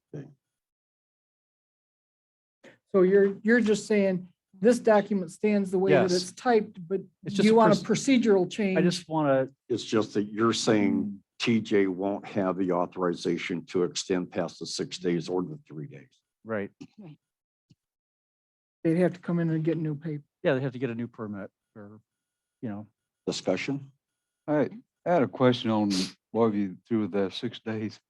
I had a question on how do you propose that someone obtain a permit prior to arrival? well, if you get there during the week, I mean, you can get to the office and get it, but someone who's coming. So I think the majority of those vehicles are typically guests of residents. And I'm just saying, have your resident get the permit for you before you arrive. That's what I'm recommending. All or not though? Not all. Yeah, I know I have friends in Indianapolis who, well, they have a travel trailer and they're going all the time. Mhm. And it was about a year ago, they said, one of these days, we're going to stop by and see you. And if they happen to be on their way to Fort Myers or something, and they're coming through on the weekend, say, hey, says, we're coming your way, can I stop by and see you? and sure, they're pulling a travel trailer. And I can't say you can, okay, put your trailer over there until this is Saturday, and Monday, if you stay beyond, then you've got to get a permit. Some way they've got to have a permit before they get here. Mhm. But could they call you and say, Not always. well, I don't know what to, I mean, if it's not doable, if people think it's not doable, that's fine. But it's irritating when it gets parked there and I get 8 calls from residents because there's an unpermitted vehicle there over for the whole weekend. Mhm. And I guess maybe that's just part of what I have to deal with, but Well, I guess we could take a look at if a individual pulls in over the weekend and you get your first call, you would check that out and make sure that they're Monday morning. yeah, And you can inform right then that it's only for a 6-day period or a 3-day period. yeah. That's the only thing I can think of how we would be able to handle. Can he issue the permit and they Or- can put it in their window and then? I guess just that, I was notify just gonna TJ? say, is No, that that's- another option that I can yeah. have a print the permit out Yeah. at home and take it down to them? That's another And then thought. And just then file it again, with in TJ your and then- absence, I guess it would always come to the board or the chair to Well, we don't want issue that yeah. permit. As long as they're in the office, we can always go in the office. Yeah. Yeah. Well, the permits would be available online. Because it's a PP. I Yep. get my papers to come apart. It's actually a PP 35. So they're available online. Turn them off. Yeah. you I can guess turn it that's, off. maybe that's Oh. the answer. If I find out there's someone there and I go see them and they tell me, I just got here, I couldn't call ahead, I can issue a permit to them. Yeah, because somebody's gonna call you pretty quick. Oh, yeah, it doesn't take very long. Oh, yeah. That's probably the easiest. That Yeah. probably would be the All right. easiest, I'm fine with that. More paperwork. but that doesn't change, Doesn't what's change- doesn't stated change the here. form. Mhm. I mean, we can still, I guess the only thing is instead of saying, 3 days. No, everything stays the same. instead it of would saying s- it's the owner's, I mean, do we need to strike it if the arrival will be after office hours and a weekend? It's, Unless you want to go ahead, if arrival will be after the office hours or on a weekend, the South trustee or other trustees are eligible to issue a permit. We could add a statement, maybe in an emergency situation, because now we would prefer they do it prior. yeah, In an emergency situation, contact the North or South PR trustee I would be, or yeah. I'd be in favor of that. to contact I'd still the like, South I'd still like PR to see them make an trustee. effort to get it ahead if they can.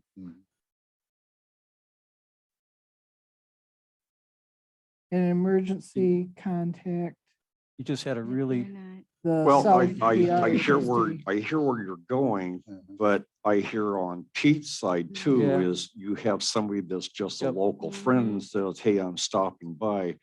How do you get those people to even know that we have the form available online to get it prior to? So the only thing I can see is, yeah, once they get here, you get the first call. Yep. If you're not available, then I'm sure I'm going to get the call. yeah. I guess I don't, that's kind of how I see it happening is, Yeah. is that when I get the first call, I'm gonna go down there and say, hello, You know, can I help you? Right. So we're just gonna add the sentence to number 1 that says, in an emergency, contact the South PR trustee regarding a permit. Mhm. or designate. Yep. I'm okay with that. But I don't have a problem with the rest of it, with the no pets, no idling of the motors. The other part that we had is, that I do want to point out, was no connecting to the trailer estate's electricity. I do want to make sure everybody knows that. It is, Right. it is there. Yeah, F, no yeah. connecting to the park utilities. Yep, that's number F, or letter F. The other big thing is there was a back Yeah, page to PP 35. And somehow these got out of order in my stuff. But the one that has the big circle with the slash through it, I am a strong supporter of not rewriting material, because then if you change something, there's a problem. So I would like to have it on the back but I'd like to pull it directly from rules and regs. Absolutely. I 100% And, agree. and have it look like it's rules and regs. And when you print it, it's front and back. When I put it on the website, I'll have the rules and regs there as a second page. But I really was unhappy when I started looking at this and realizing that what was on the back of the permit was, close to Yeah. what was in rules and regs, but it wasn't identical. You- And so I'm a stickler for weird stuff like that. Completely support that. So that's my recommendation on how we handle the back. Yep. Okay, So you will be bringing that. that's entirely up, for that's approval. entirely up to Louis. Do you want me to do the paperwork and you bring it forward, or do you want me to bring I'd it love to forward? have you do the paperwork if it's not a problem. No, the question, we knew that piece was happening. The question is, do you want to bring it forward? Do you want me to bring it You can forward? bring it forward if Okay. you would. All right. Thank all you. right. We're cranking here. Will you be here for that meeting? What, the second? Yeah. I'm gonna be here a little bit longer than I thought. I have to have some surgeries and stuff. I won't be done till the end of June, but I don't know how available I will be through that process. So, but right now, I fully intend to be here on the second. Good Lord willing. Okay, the next item was the ARC membership. I do want to bring out that the chairperson is responsible for electing or denying acts of membership to the ARC. That was supposed to have been done the first meeting in April. I overlooked it, so it is on today's agenda to complete. There is no change in the ARC membership. I did receive a email from Dr. Good, who has expressed his desire not to approve Mike Neal because of a civil suit and some occurrence that happened a couple of years ago. Like I said earlier, I did consider all of those topics that he has brought up. I also received a second request from an individual pointing out that they do not want Mike Neal reappointed because he didn't receive, no, I'm sorry, he has requested that 3 individuals be taken off the ARC. One was because they didn't return a phone call. The second one was because they thought the ARC was issuing permits that are not in accordance with the Florida laws. And the third one, he was almost ran over by a golf cart. With those comments I took into consideration, I see no reason to remove Mike until I actually get clarification from the court, civil court hearings that are going on, as well as missing a phone call. I'm sorry, but I've missed phone calls returning back, and that to me is just not justification to remove somebody. With that, I would like to go ahead and propose that the existing ARC membership, then I'm gonna go ahead and approve those as they stand. And then I'll just bring that forward for the next approval. And is that all of them? Now, there's 5. Okay. Yeah, 5 on the board. Okay, discuss the 2022-23 budget, Mary, and that's going to be from the budget hearings that we had this morning. Right. So it certainly appears that the larger of the 2 assessment amounts, the $1,211, and I gotta get my paperwork back out.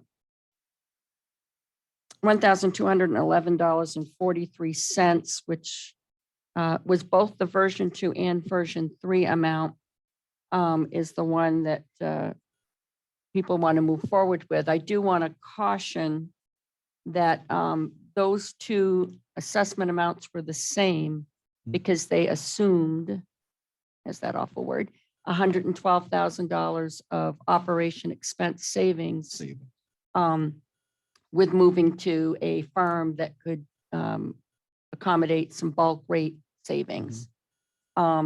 We don't know, if we go with a firm, what that firm will be able to offer us for expense savings. So if we end up going, if we do the 1211, I think it's probably going to be more like a park manager. I don't think we're going to be able to, we can look at firms, don't get me wrong, but I think the chances of us being able to get a firm and also save the 112 is kind of a, who knows? But we'll have the money there. And if we can make it work, we'll make it work. Well, that's all we're doing is just Exactly. improving Yeah. up to Yeah. a certain dollar amount. Yeah. If we go out and start actually researching, requesting requests for proposals and find out it's going to be too damn expensive to hire a firm, it's not going to happen. So all Perfect. we're doing right now is just proposing. Okay. So do we essentially make 2 and 3? I mean, there really isn't a 2 and 3. There's just 1 or 2. There's or 1 or 3, you know? there's two Yeah, assessments. There's yeah. 1165, which is status quo, and the 1211, Yep. which is putting money aside Mhm. for whatever we end up finding is the best answer for us. Mhm. And that extra money will be used to support that. Yep. So,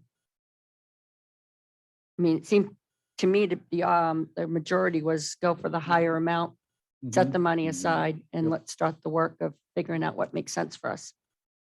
Yeah.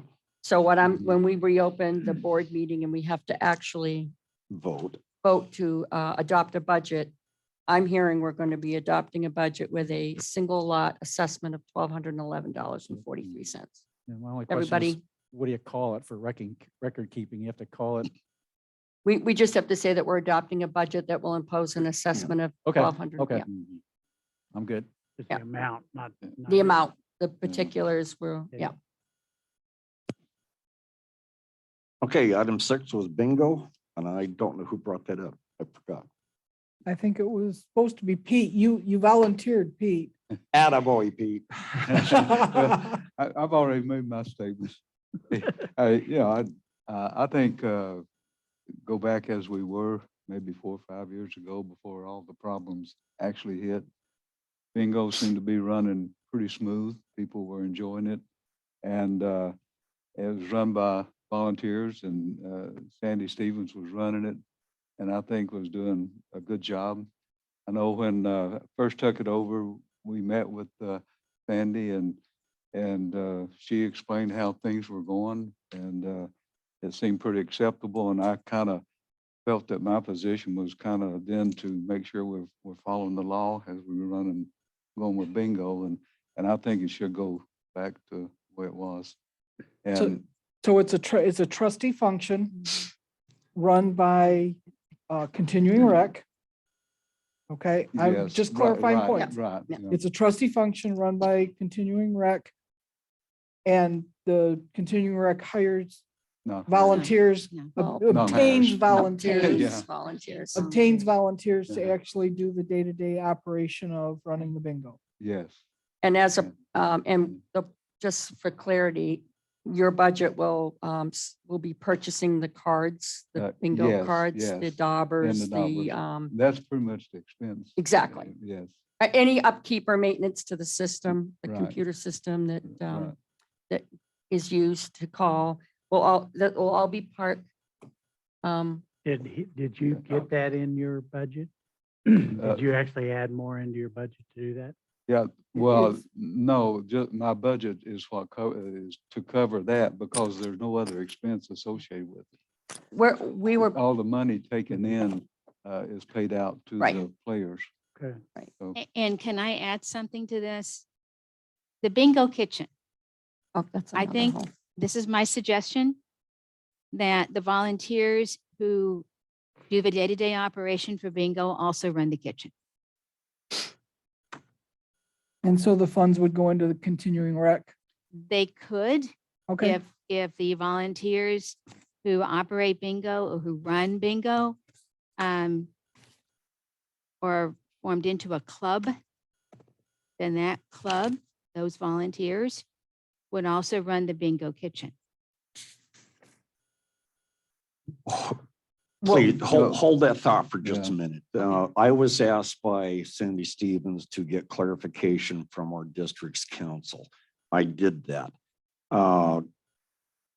The standing committee, I'm sorry, the continuing rec as a board of trustees, that is controlled by the board of trustees. Mhm. The functions of that can be handled by a volunteer. Right. The proceeds from that has to be followed by the charter under section 11 of the charter, which means the distribution of funds all go back out to the players themselves.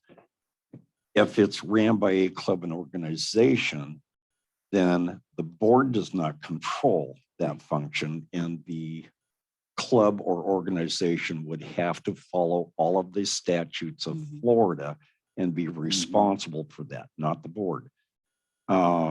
If it's a district function, all of the park rules apply, that we can go back to the charter. Everything is Right. pretty loose from what I'm hearing on the rules that we've got for the state of Florida.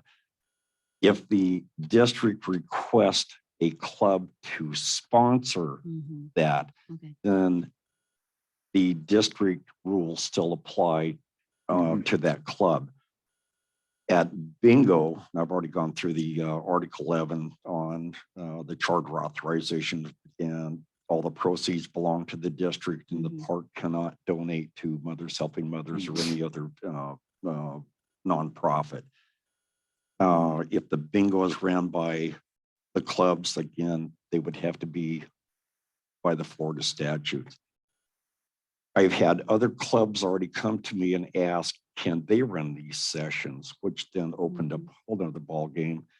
If it's going to be ran by the park, can a club come in and take over the concessions to build their little club's benefits and stuff?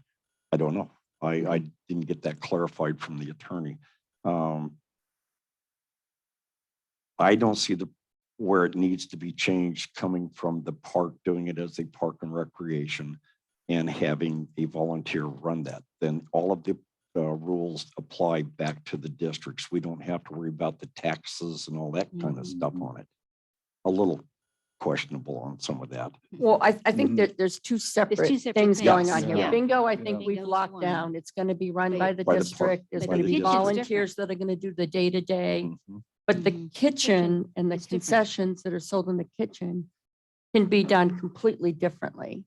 Okay, any Yes. club in the park that wants to reserve, wants to use that space to Yeah. do a fundraiser to sell ice cream at Sure. bingo Right, night or right. any other, But they would, if it's going to be that way, they would have to buy their own supplies. Exactly. to Right. that, and They would have Exactly. to be responsible for the Mhm. taxes and everything else Exactly. on that. Right. exactly. So, but my question is, and I hear what you're saying is, Mhm.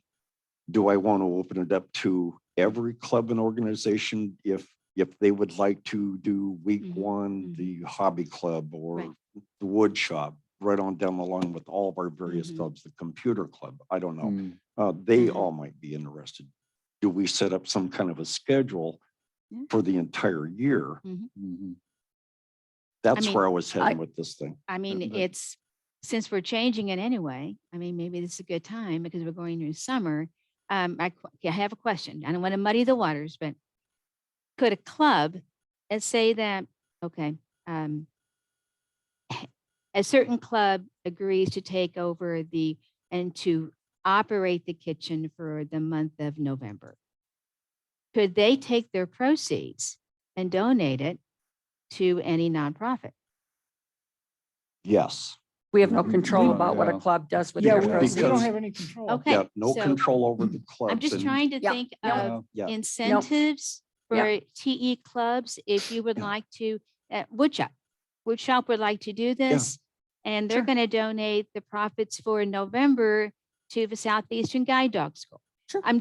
It's to Sure. incentivize clubs and organizations to do this, to do good. Yeah. Mhm. It's just and I know it's a lot of work for a club because you're talking about 8 possible times during the season, Wednesdays and Sundays. but it may also want them when to do this. It also advertises the good work you do for your club. So are we going to open it up and ask clubs to identify their interest in running,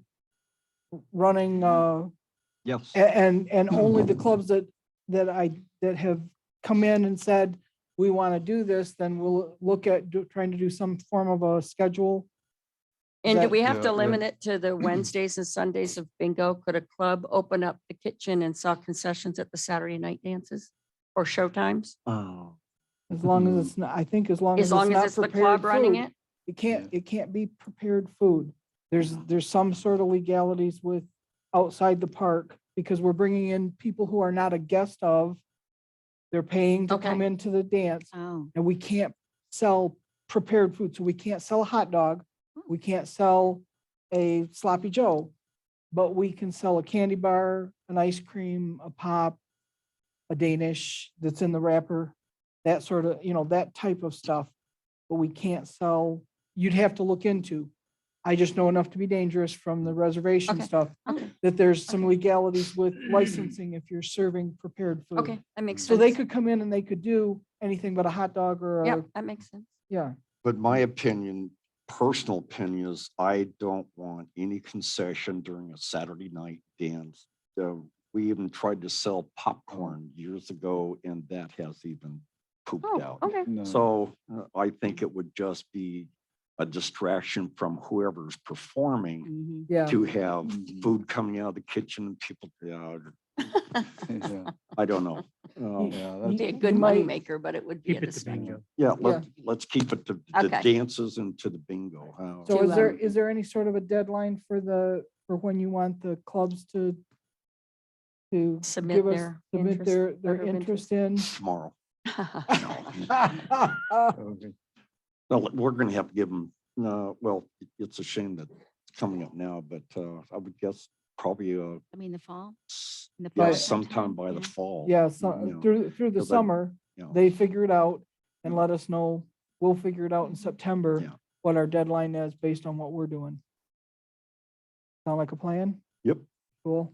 Now, Okay. does that still raise the question of what we're gonna do for concessions during the summertime? There isn't I- any, there There isn't isn't usually any. There any. isn't any? No, there's not enough, No, there's not enough people People to to do keep the that. food fresh. Okay. And so probably between now and then, when this season ends in summertime, some kind of an inventory be done in the kitchen of all the supplies in there? Or what do we do with all oh, that good stuff? point. We've got a lot of. I mean, can the club, the first club out, can they purchase? I mean, I don't know how this is done. I don't know. There's not much in there, but We can ask Sandy possibly to come up to the microphone and ask her, she's planning on closing the kitchen.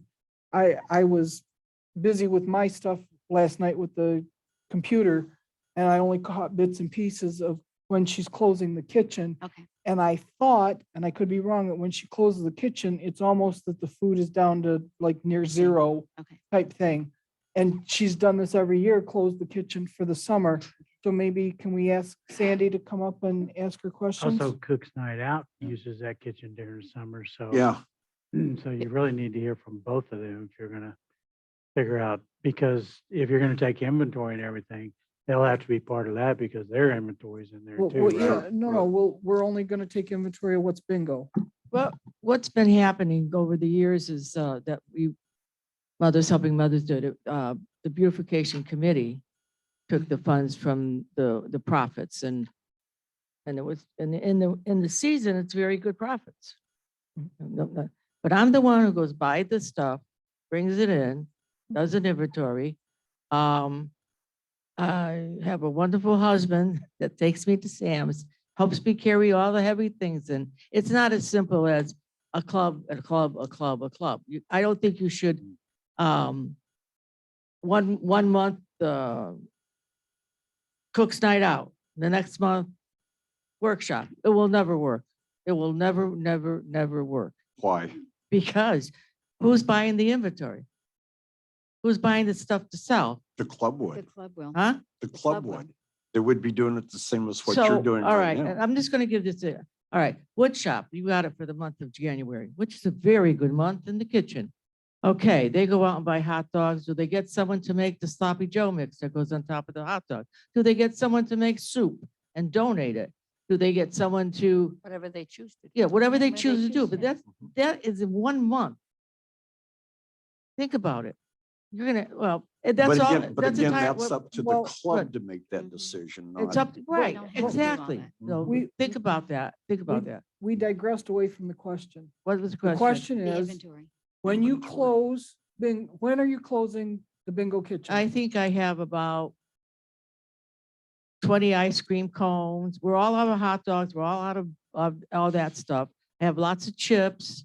We have more soda left and water. So I said, I will keep it open until the stuff gets down a little bit more, you know? Once we're Okay. down and I can't sell it anymore, I'll close it. Okay, all right, so. And we so it usually do is- that every summer, yes. It is based on product in the kitchen. When the That's all product goes product, not- down, you close the kitchen. Right. And the stuff that we use in the kitchen that is available for anybody that rents, that uses the kitchen are the things like pots and pans and we, you know, that stuff, that stays in the kitchen. That's the kitchens. And I think that's available for anybody that, a club that uses the kitchen can use all that stuff. I possibly think that's how it goes. So, but other than that, the only thing I say about the different clubs, and again, it's up to them to run it. It would be tedious. And no one wants tedious jobs. Any other questions? I don't want this tedious job either. You don't think it's a tedious job? No. You be no, first. no, That's the no. chair. That's it, right? Yep, Thank you. thank you. It would kill it. Is it done? Oh, right. I don't see the survey as a bingo issue. And and I flipped into the red book and continuing rec has all activities, so that would encompass bingo. Mhm. So we don't have to change anything with your duties list. So Mhm. I think we've beat this up. We know what we're doing. We're moving forward. I'll get it Good. in the minutes. Okay, the last item on there was the combined park control district and the parks districts joint meeting. Do we think we can fit it in with our May 2nd board meeting based on what we believe is going to be on the agenda as of today? I think it's going to be a pretty light. I do too. So I Yeah, I think don't rather think- than another meeting, if the attorneys are available on May 2nd, I'm thinking maybe that might be a really good time to do it. Did we get the finals on the last interlocal agreement back? I'm Done. sorry, Did what? we get the final interlocal agreement minutes? We and all the- signed it. We all signed it. The park has an original, the fire department has an original. Original went to the fire department's attorney. She's filing it at the county. We don't have any record that it was filed at the county back yet. That's I what don't was know looking how, I don't know for. how long that takes. Yeah. Okay, I don't know what's reasonable. It hasn't been that terribly long. I think it was like the 7th-ish that we signed that. Yeah. The 6th or the 7th that we signed it. So it's only days into it. So we don't have that back, but that's a done deal. The interlocal agreement's all been done. And then what I would recommend if we can do it is get the attorneys here, get all the principals here, board and fire, and have that particular part of the meeting first. And then excuse the fire commissioners and continue on with the rest of our board And the meeting. And we're wanting this to see if certain parts of that interlocal can come prior to the September 30th No, dissolution. This Why am I doesn't, asking the meeting? this doesn't rescind the interlocal agreement. This looks at how are we going to move forward with the auxiliary. It, And I think it will make a list of the things that we need to have in place before 9:30.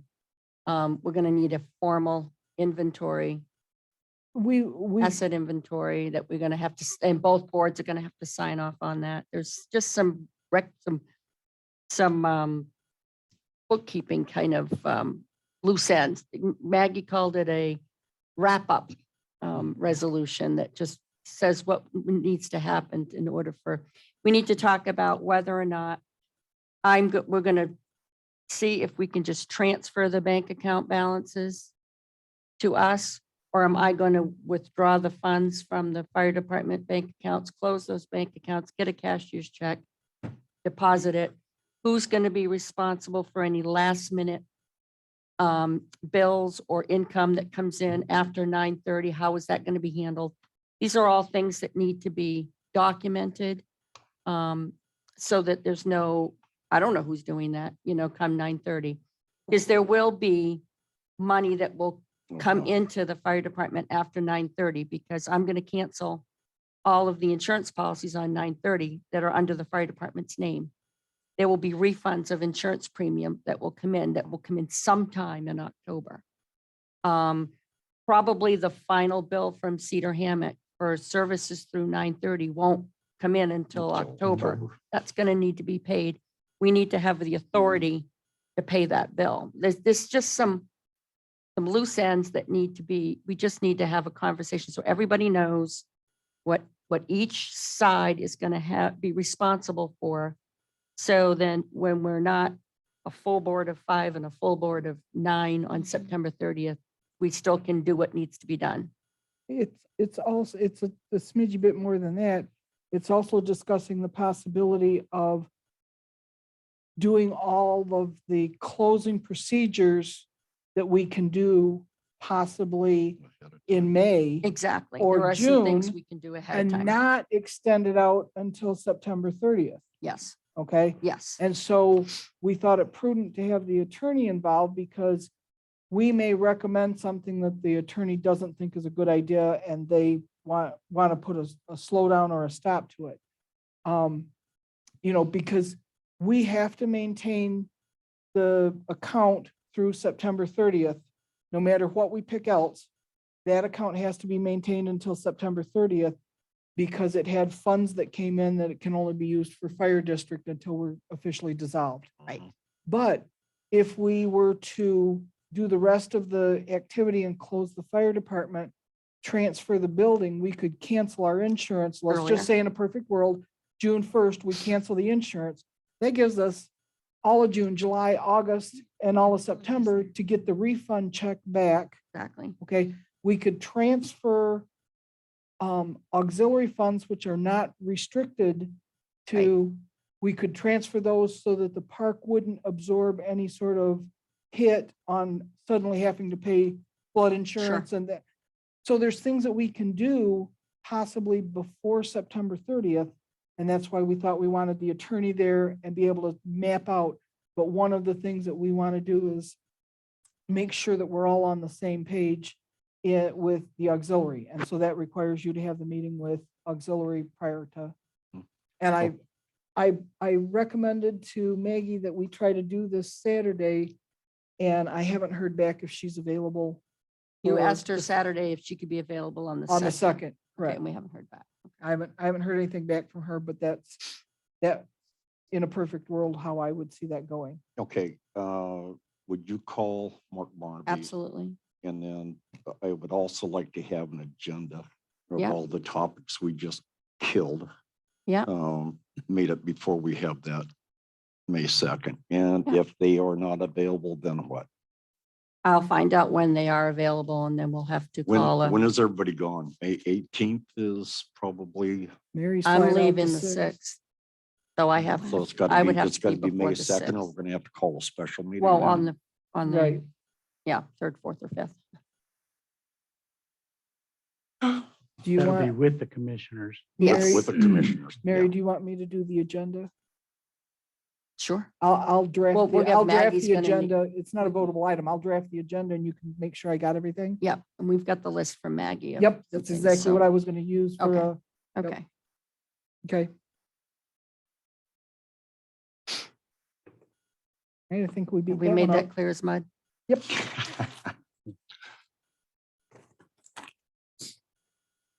I guess we're done. Hmm. It's Excuse me. 12:25. What time is it? So I'm going to adjourn the workshop. You're gonna suspend or whatever, recess. Recess. It'd be after. No, I'm not yet. I just spoke out of turn. What I want to do is recess the workshop, because what I'd like to do is take a break for lunch and then start the interviews for the vacant position at hopefully by 1 o'clock. And I'm just absolutely thrilled that we have four people who've applied for the position. It's Dottie Deer Western, 1804 Ohio, Rodney Smith at 6522 Washington, Todd Lombardi at 6617 California, and Daryl Pallon, 1906 East Beach Drive. So what I'm going to do now is go to resident comments before I close that out. I have to close it out. No, you're just gonna recess this. Let's Then recess. that means, what, yeah, to do the vacancies. Yeah, Then there has I'll to be a close it workshop. after that. Because according to this, resident comments wasn't coming until after we did After that, interviews. yeah. So you can recess it and you're doing that different. Okay.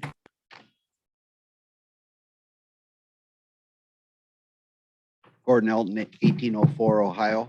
Dwayne, point to remember when you're meeting with the auxiliary is that if they're going to be formed as a club, then the whole thing about getting their tax ID and their registration and everything in place. Sun so biz, they're- the whole bit. Yeah, Sunbiz and all that. I think Yep. they brought that up before when they had made a presentation that they were Yeah, going to they have their 501. pursue that, but that's Yeah. Yep. of course necessary. And too long ago, I lost my place. On the parking permits, I support having some method for a person to get a permit on the weekend when it's not there. And I think that's where you guys ended up with the method for Yeah. Mhm. public Yep. relations or one of the other trustees to issue one Mhm. in that. So I think it's going to be a challenge because not everybody will do it, as Yep. we know, but Mhm. it's at least a method that's in place that allows a person to comply. Yeah. If they're so inclined. So I appreciate your getting to that point on that. Thank you.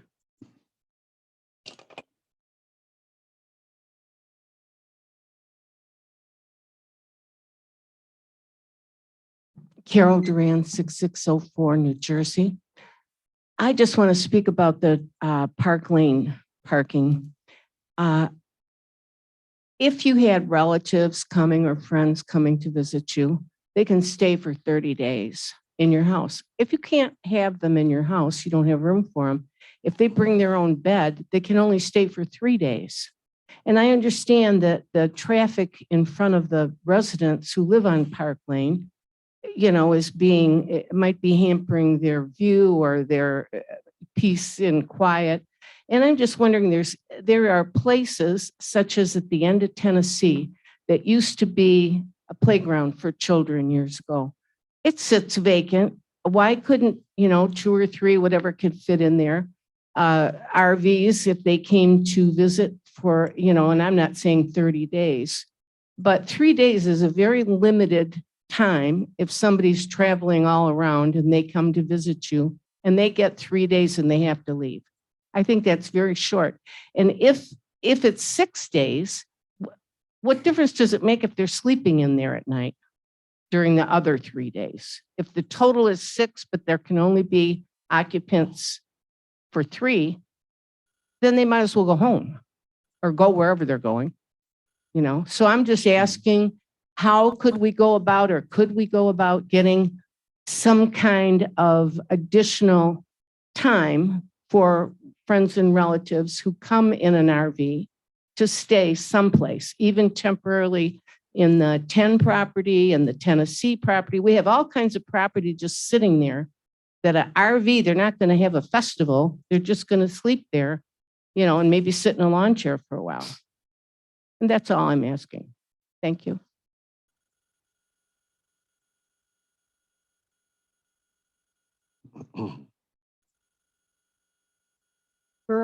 Denise Beauchamp, 1817 Ohio Avenue. um, along with the idea of the temporary parking, when you go to a state park, they have the form right there that you can fill out and turn it in to the office. And that when you go in there, when there's nobody at. Couldn't you provide the form? Somewhere you could have a sign up there saying, go to the office, and there are forms available out in someplace or right in the place. I mean, that's an idea. That's what I thought of when you were talking about. The other thing on the budget, I talked about the fund balance, okay? So what you do is you put in use of fund balance to balance your budget. So you have a fund balance of X amount of dollars and you're proposing, first of all, you are expecting to get $250,000 in this fiscal year's budget that you're proposing, right? So why is that not included in the proposed budget? It's not income to the budget, it's income to the district transferred. But it is income that's coming in that you don't have right now. It's income into the fund balance, but it's not income into the fiscal year But budget. it is coming into the fiscal year budget. It's money that's coming in. So, okay, so you do it differently. You put it, you project it. But you want to show your actual fund balance. And then so inside of your budget, you should have that income somewhere along the line, because it's going to be a fund that's adding to your financials. See what I'm saying? You're talking, and then that's why I'm saying that if you're showing an expense for a park manager, you show the total expense. Because then you will be offset it with what you're taking in from the fire department. Because any income that you expect, it's actually income because it's something you don't have right now. I know you're transferring it. But I'm it's trying still to, in my mind, figure out how I'm going to have a balanced budget that's going to create the assessment if I muddy the waters with that. Maybe 200. I could talk to you individually and we could come to I could show you what I mean. I know what you're saying as far as bringing it into the fund balance, but the budget that we're going to pass but here. it is part of your budget because it's going to end up, your budget ends up being your fund balance minus, and then when you have your budget, your income includes any use of that fund balance to balance it. So your income would include that. I'll have to talk to you offline because I have to show income and expenses washing and balancing. I know. So if I put the 250 in the Would you income, listen to me? I have to have an assessment Please. that brings it in. So Okay, I'm sorry. I'm It's- not being, but what I'm Well, saying is that this is a plan for the money that's coming into this park and that's being expended for this. Okay, so it has to reflect the actual, not, you don't, you know what I'm saying? You understand?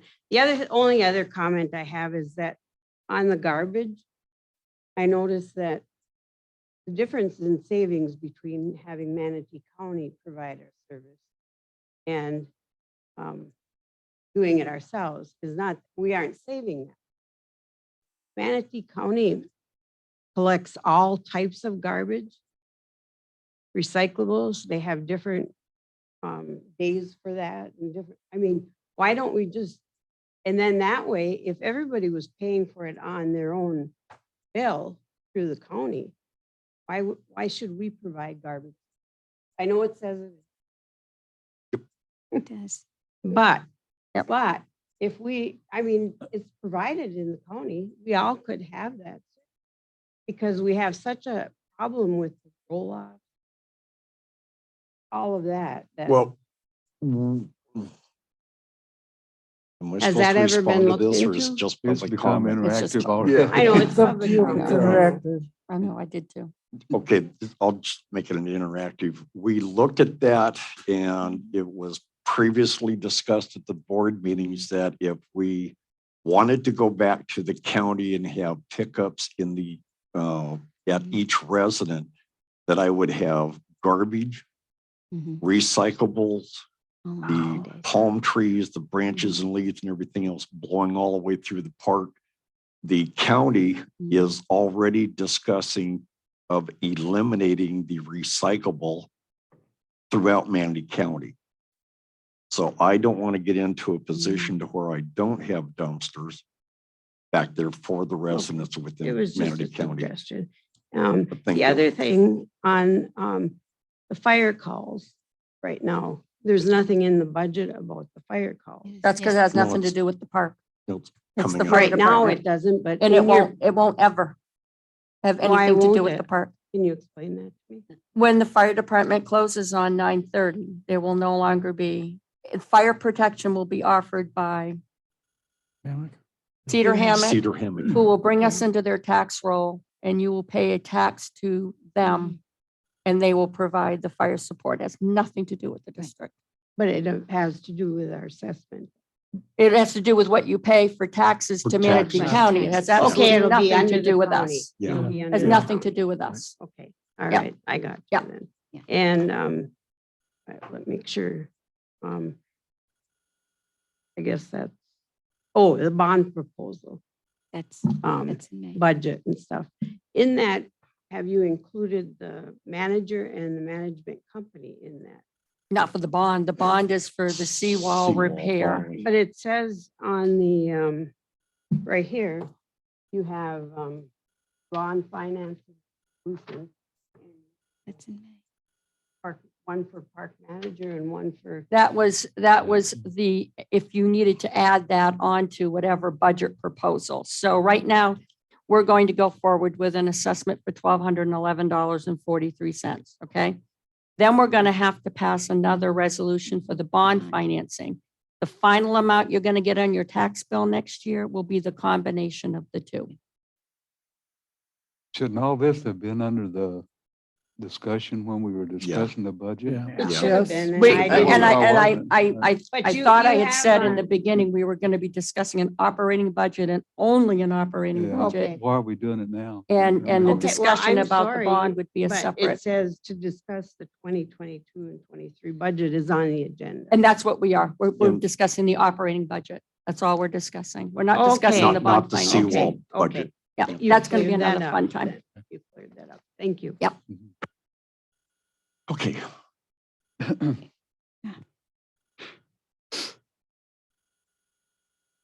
No. Dottie Dear Wester, 1804 Ohio Avenue.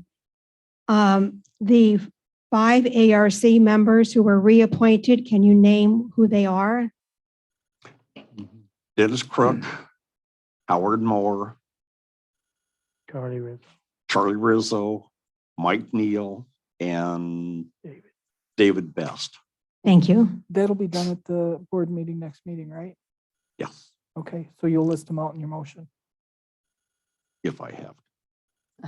It probably makes sense. It'd be a good idea. That's not what it says in the Bible. It No? just says the chair will appoint, or I'm sorry, will approve or disapprove the Okay. membership. I Alright. don't know if I have to do that. I If don't it think you have Since to I've do a already motion. done it. Right, so you want to do So the it's- names again, so I'll get them in a minute? Dennis Crook, Charlie Rizzo, Howard Moore, You're going too fast. Okay, Charlie Rizzo, Howard Moore. Dennis Kirk, Time to do a break. Charlie It's Rizzo, time for a break. Yeah. Let me do- Sorry, Charlie Rizzo, Howard Moore thank you. and Mike Neal Yeah. Okay, and David Best. got it, thank you. Okay, can I move on? Sure. The discussion about the bingo and the bingo kitchen, I think it was referred to. I appreciate the opportunity for clubs to perhaps raise money. I realize there are some challenges. And I know, Sandy, you're concerned about some of the challenges for inventory and things like that. But as an example, the Veterans Club has no means to raise money. So everything we do, either I have to pay for it, which I'm not, or some other way. So this might be an opportunity. And I think it's a great way to advertise different clubs in the park. My question is, who would decide which clubs get which month? I think during a month is a good idea because there's consistency for 1 month, but I don't even know how many months that would be, from December through April or May or something. But who would make that decision on which clubs get chosen? That's going to be the fun part. That'll We'll be have the to see fun how part, many yeah. people are interested. I'll be at that Sign meeting. up. And it would have to probably be like a lottery type thing. I don't know. That's a draw good of a question. card. We'll have to The wait to names see all how go many in the people. hat. In January, here Yeah. we go. February, here we go. You know, I'm good for questions. Okay, so I just wanted to raise that issue. On the budget, I advocate that even though the vote from the public comment period was for a park manager, I would hope that when the search, and I think I heard this during the conversation, when the search for a park manager is made, it does not exclude searching for a park management company. I think I heard that earlier. Correct. But I wrote my note before I heard it. Yep. And then the making the choice for which to go with is not all about the bottom line dollar. It's the best service to the park. And my last comment is about the parking on Park Lane. I think that's what it's called over there. The permit, and I'm one of those people that raises issues to our trustees about who's parking there and why there's no permit or it's expired or something. Many people do not have the capability to download the form and print when they're on the road. They even have difficulty when they're in the park. And so I support someone's comment about having forms available on the wall by the office or something that you can get a rain resistant, weather resistant box and put the forms in there so that people can fill it out when they come to the park or when their family or whoever is welcoming them to visit. And the PP 35, I think is the right number. I don't think it's a fill-in form online, but if it could be made to be a fill-in form online, it can be filled in and then emailed to the park. My question is it critical to have a signature from the park before they can come and stay at that location? To me, it's more important to have the form on file. So if they come in at, late on Friday and we don't have Saturday or weekend hours, then they could fill out the form, they could put it through the window and the form is on file. On Monday morning, when the staff gets there, then they can go ahead and, they follow process.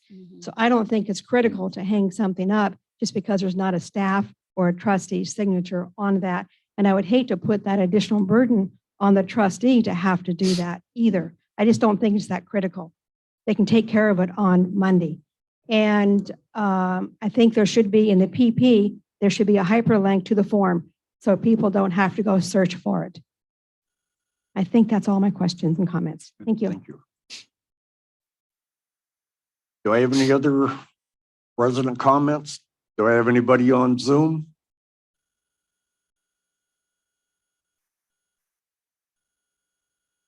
Hearing none. What I'd like to do is recess until let's go to 1:30 now. Okay. But I do want to come back and I do want to thank the candidates for this position for sitting here. I think it's going to be very beneficial. They now see what's going to happen if and when you're selected. But if I'd like to recess till 1:30, then we'll set up the interview process. Joe, thank you very much for volunteering. I do have your timekeeper coming down. That'll give me time to get stuff set up. We can take a quick lunch break and be back here, and then we'll head right back into the board meeting. With that, do I recess at a time? Please turn off your microphones. Good.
We can go to Beams for lunch or dinner or supper or what you want. Not on Monday.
I'll explain that.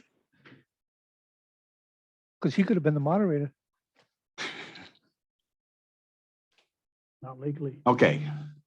With that, I'm going to reconvene the workshop, and I'm echoing again. I won't throw the mic. Reconvene the workshop for April 18th. I would like to go now into the interviews for the vacant position on the Board of Trustees. Joe Carey has graciously volunteered to be the impartial moderator, and Joyce is going to be the timekeeper. If you have questions in the audience for the individuals that have applied for the vacant position, please raise your hand. We have 3x5 cards that will be handed out to you. You can fill them. And Joe, you can take it from there. Okay, welcome. Thank you for your time and your service. I guess we'll start with Rod. And what I'm going to be asking is if you would like to make a preliminary statement within 3 minutes, reviewing your qualifications, experience, and reasons for seeking a trustee position. Okay, I'm Rod Smith. I've been coming to Trailer Estates since 2008. And 2 years ago, I became a permanent resident here. A little bit background about me. I do have a Bachelor's of Science in Accounting and an MBA. My job at Marathon, I designed computer systems on mainframes, and I've had a lot of experience with doing that, getting in, analyzing current situations and trying to come up with new and better and laying out directions to programmers to program those. So I feel that is a real asset to me to help, especially with what the board is looking at now with hopefully getting a park manager, and they'll have more time to look into the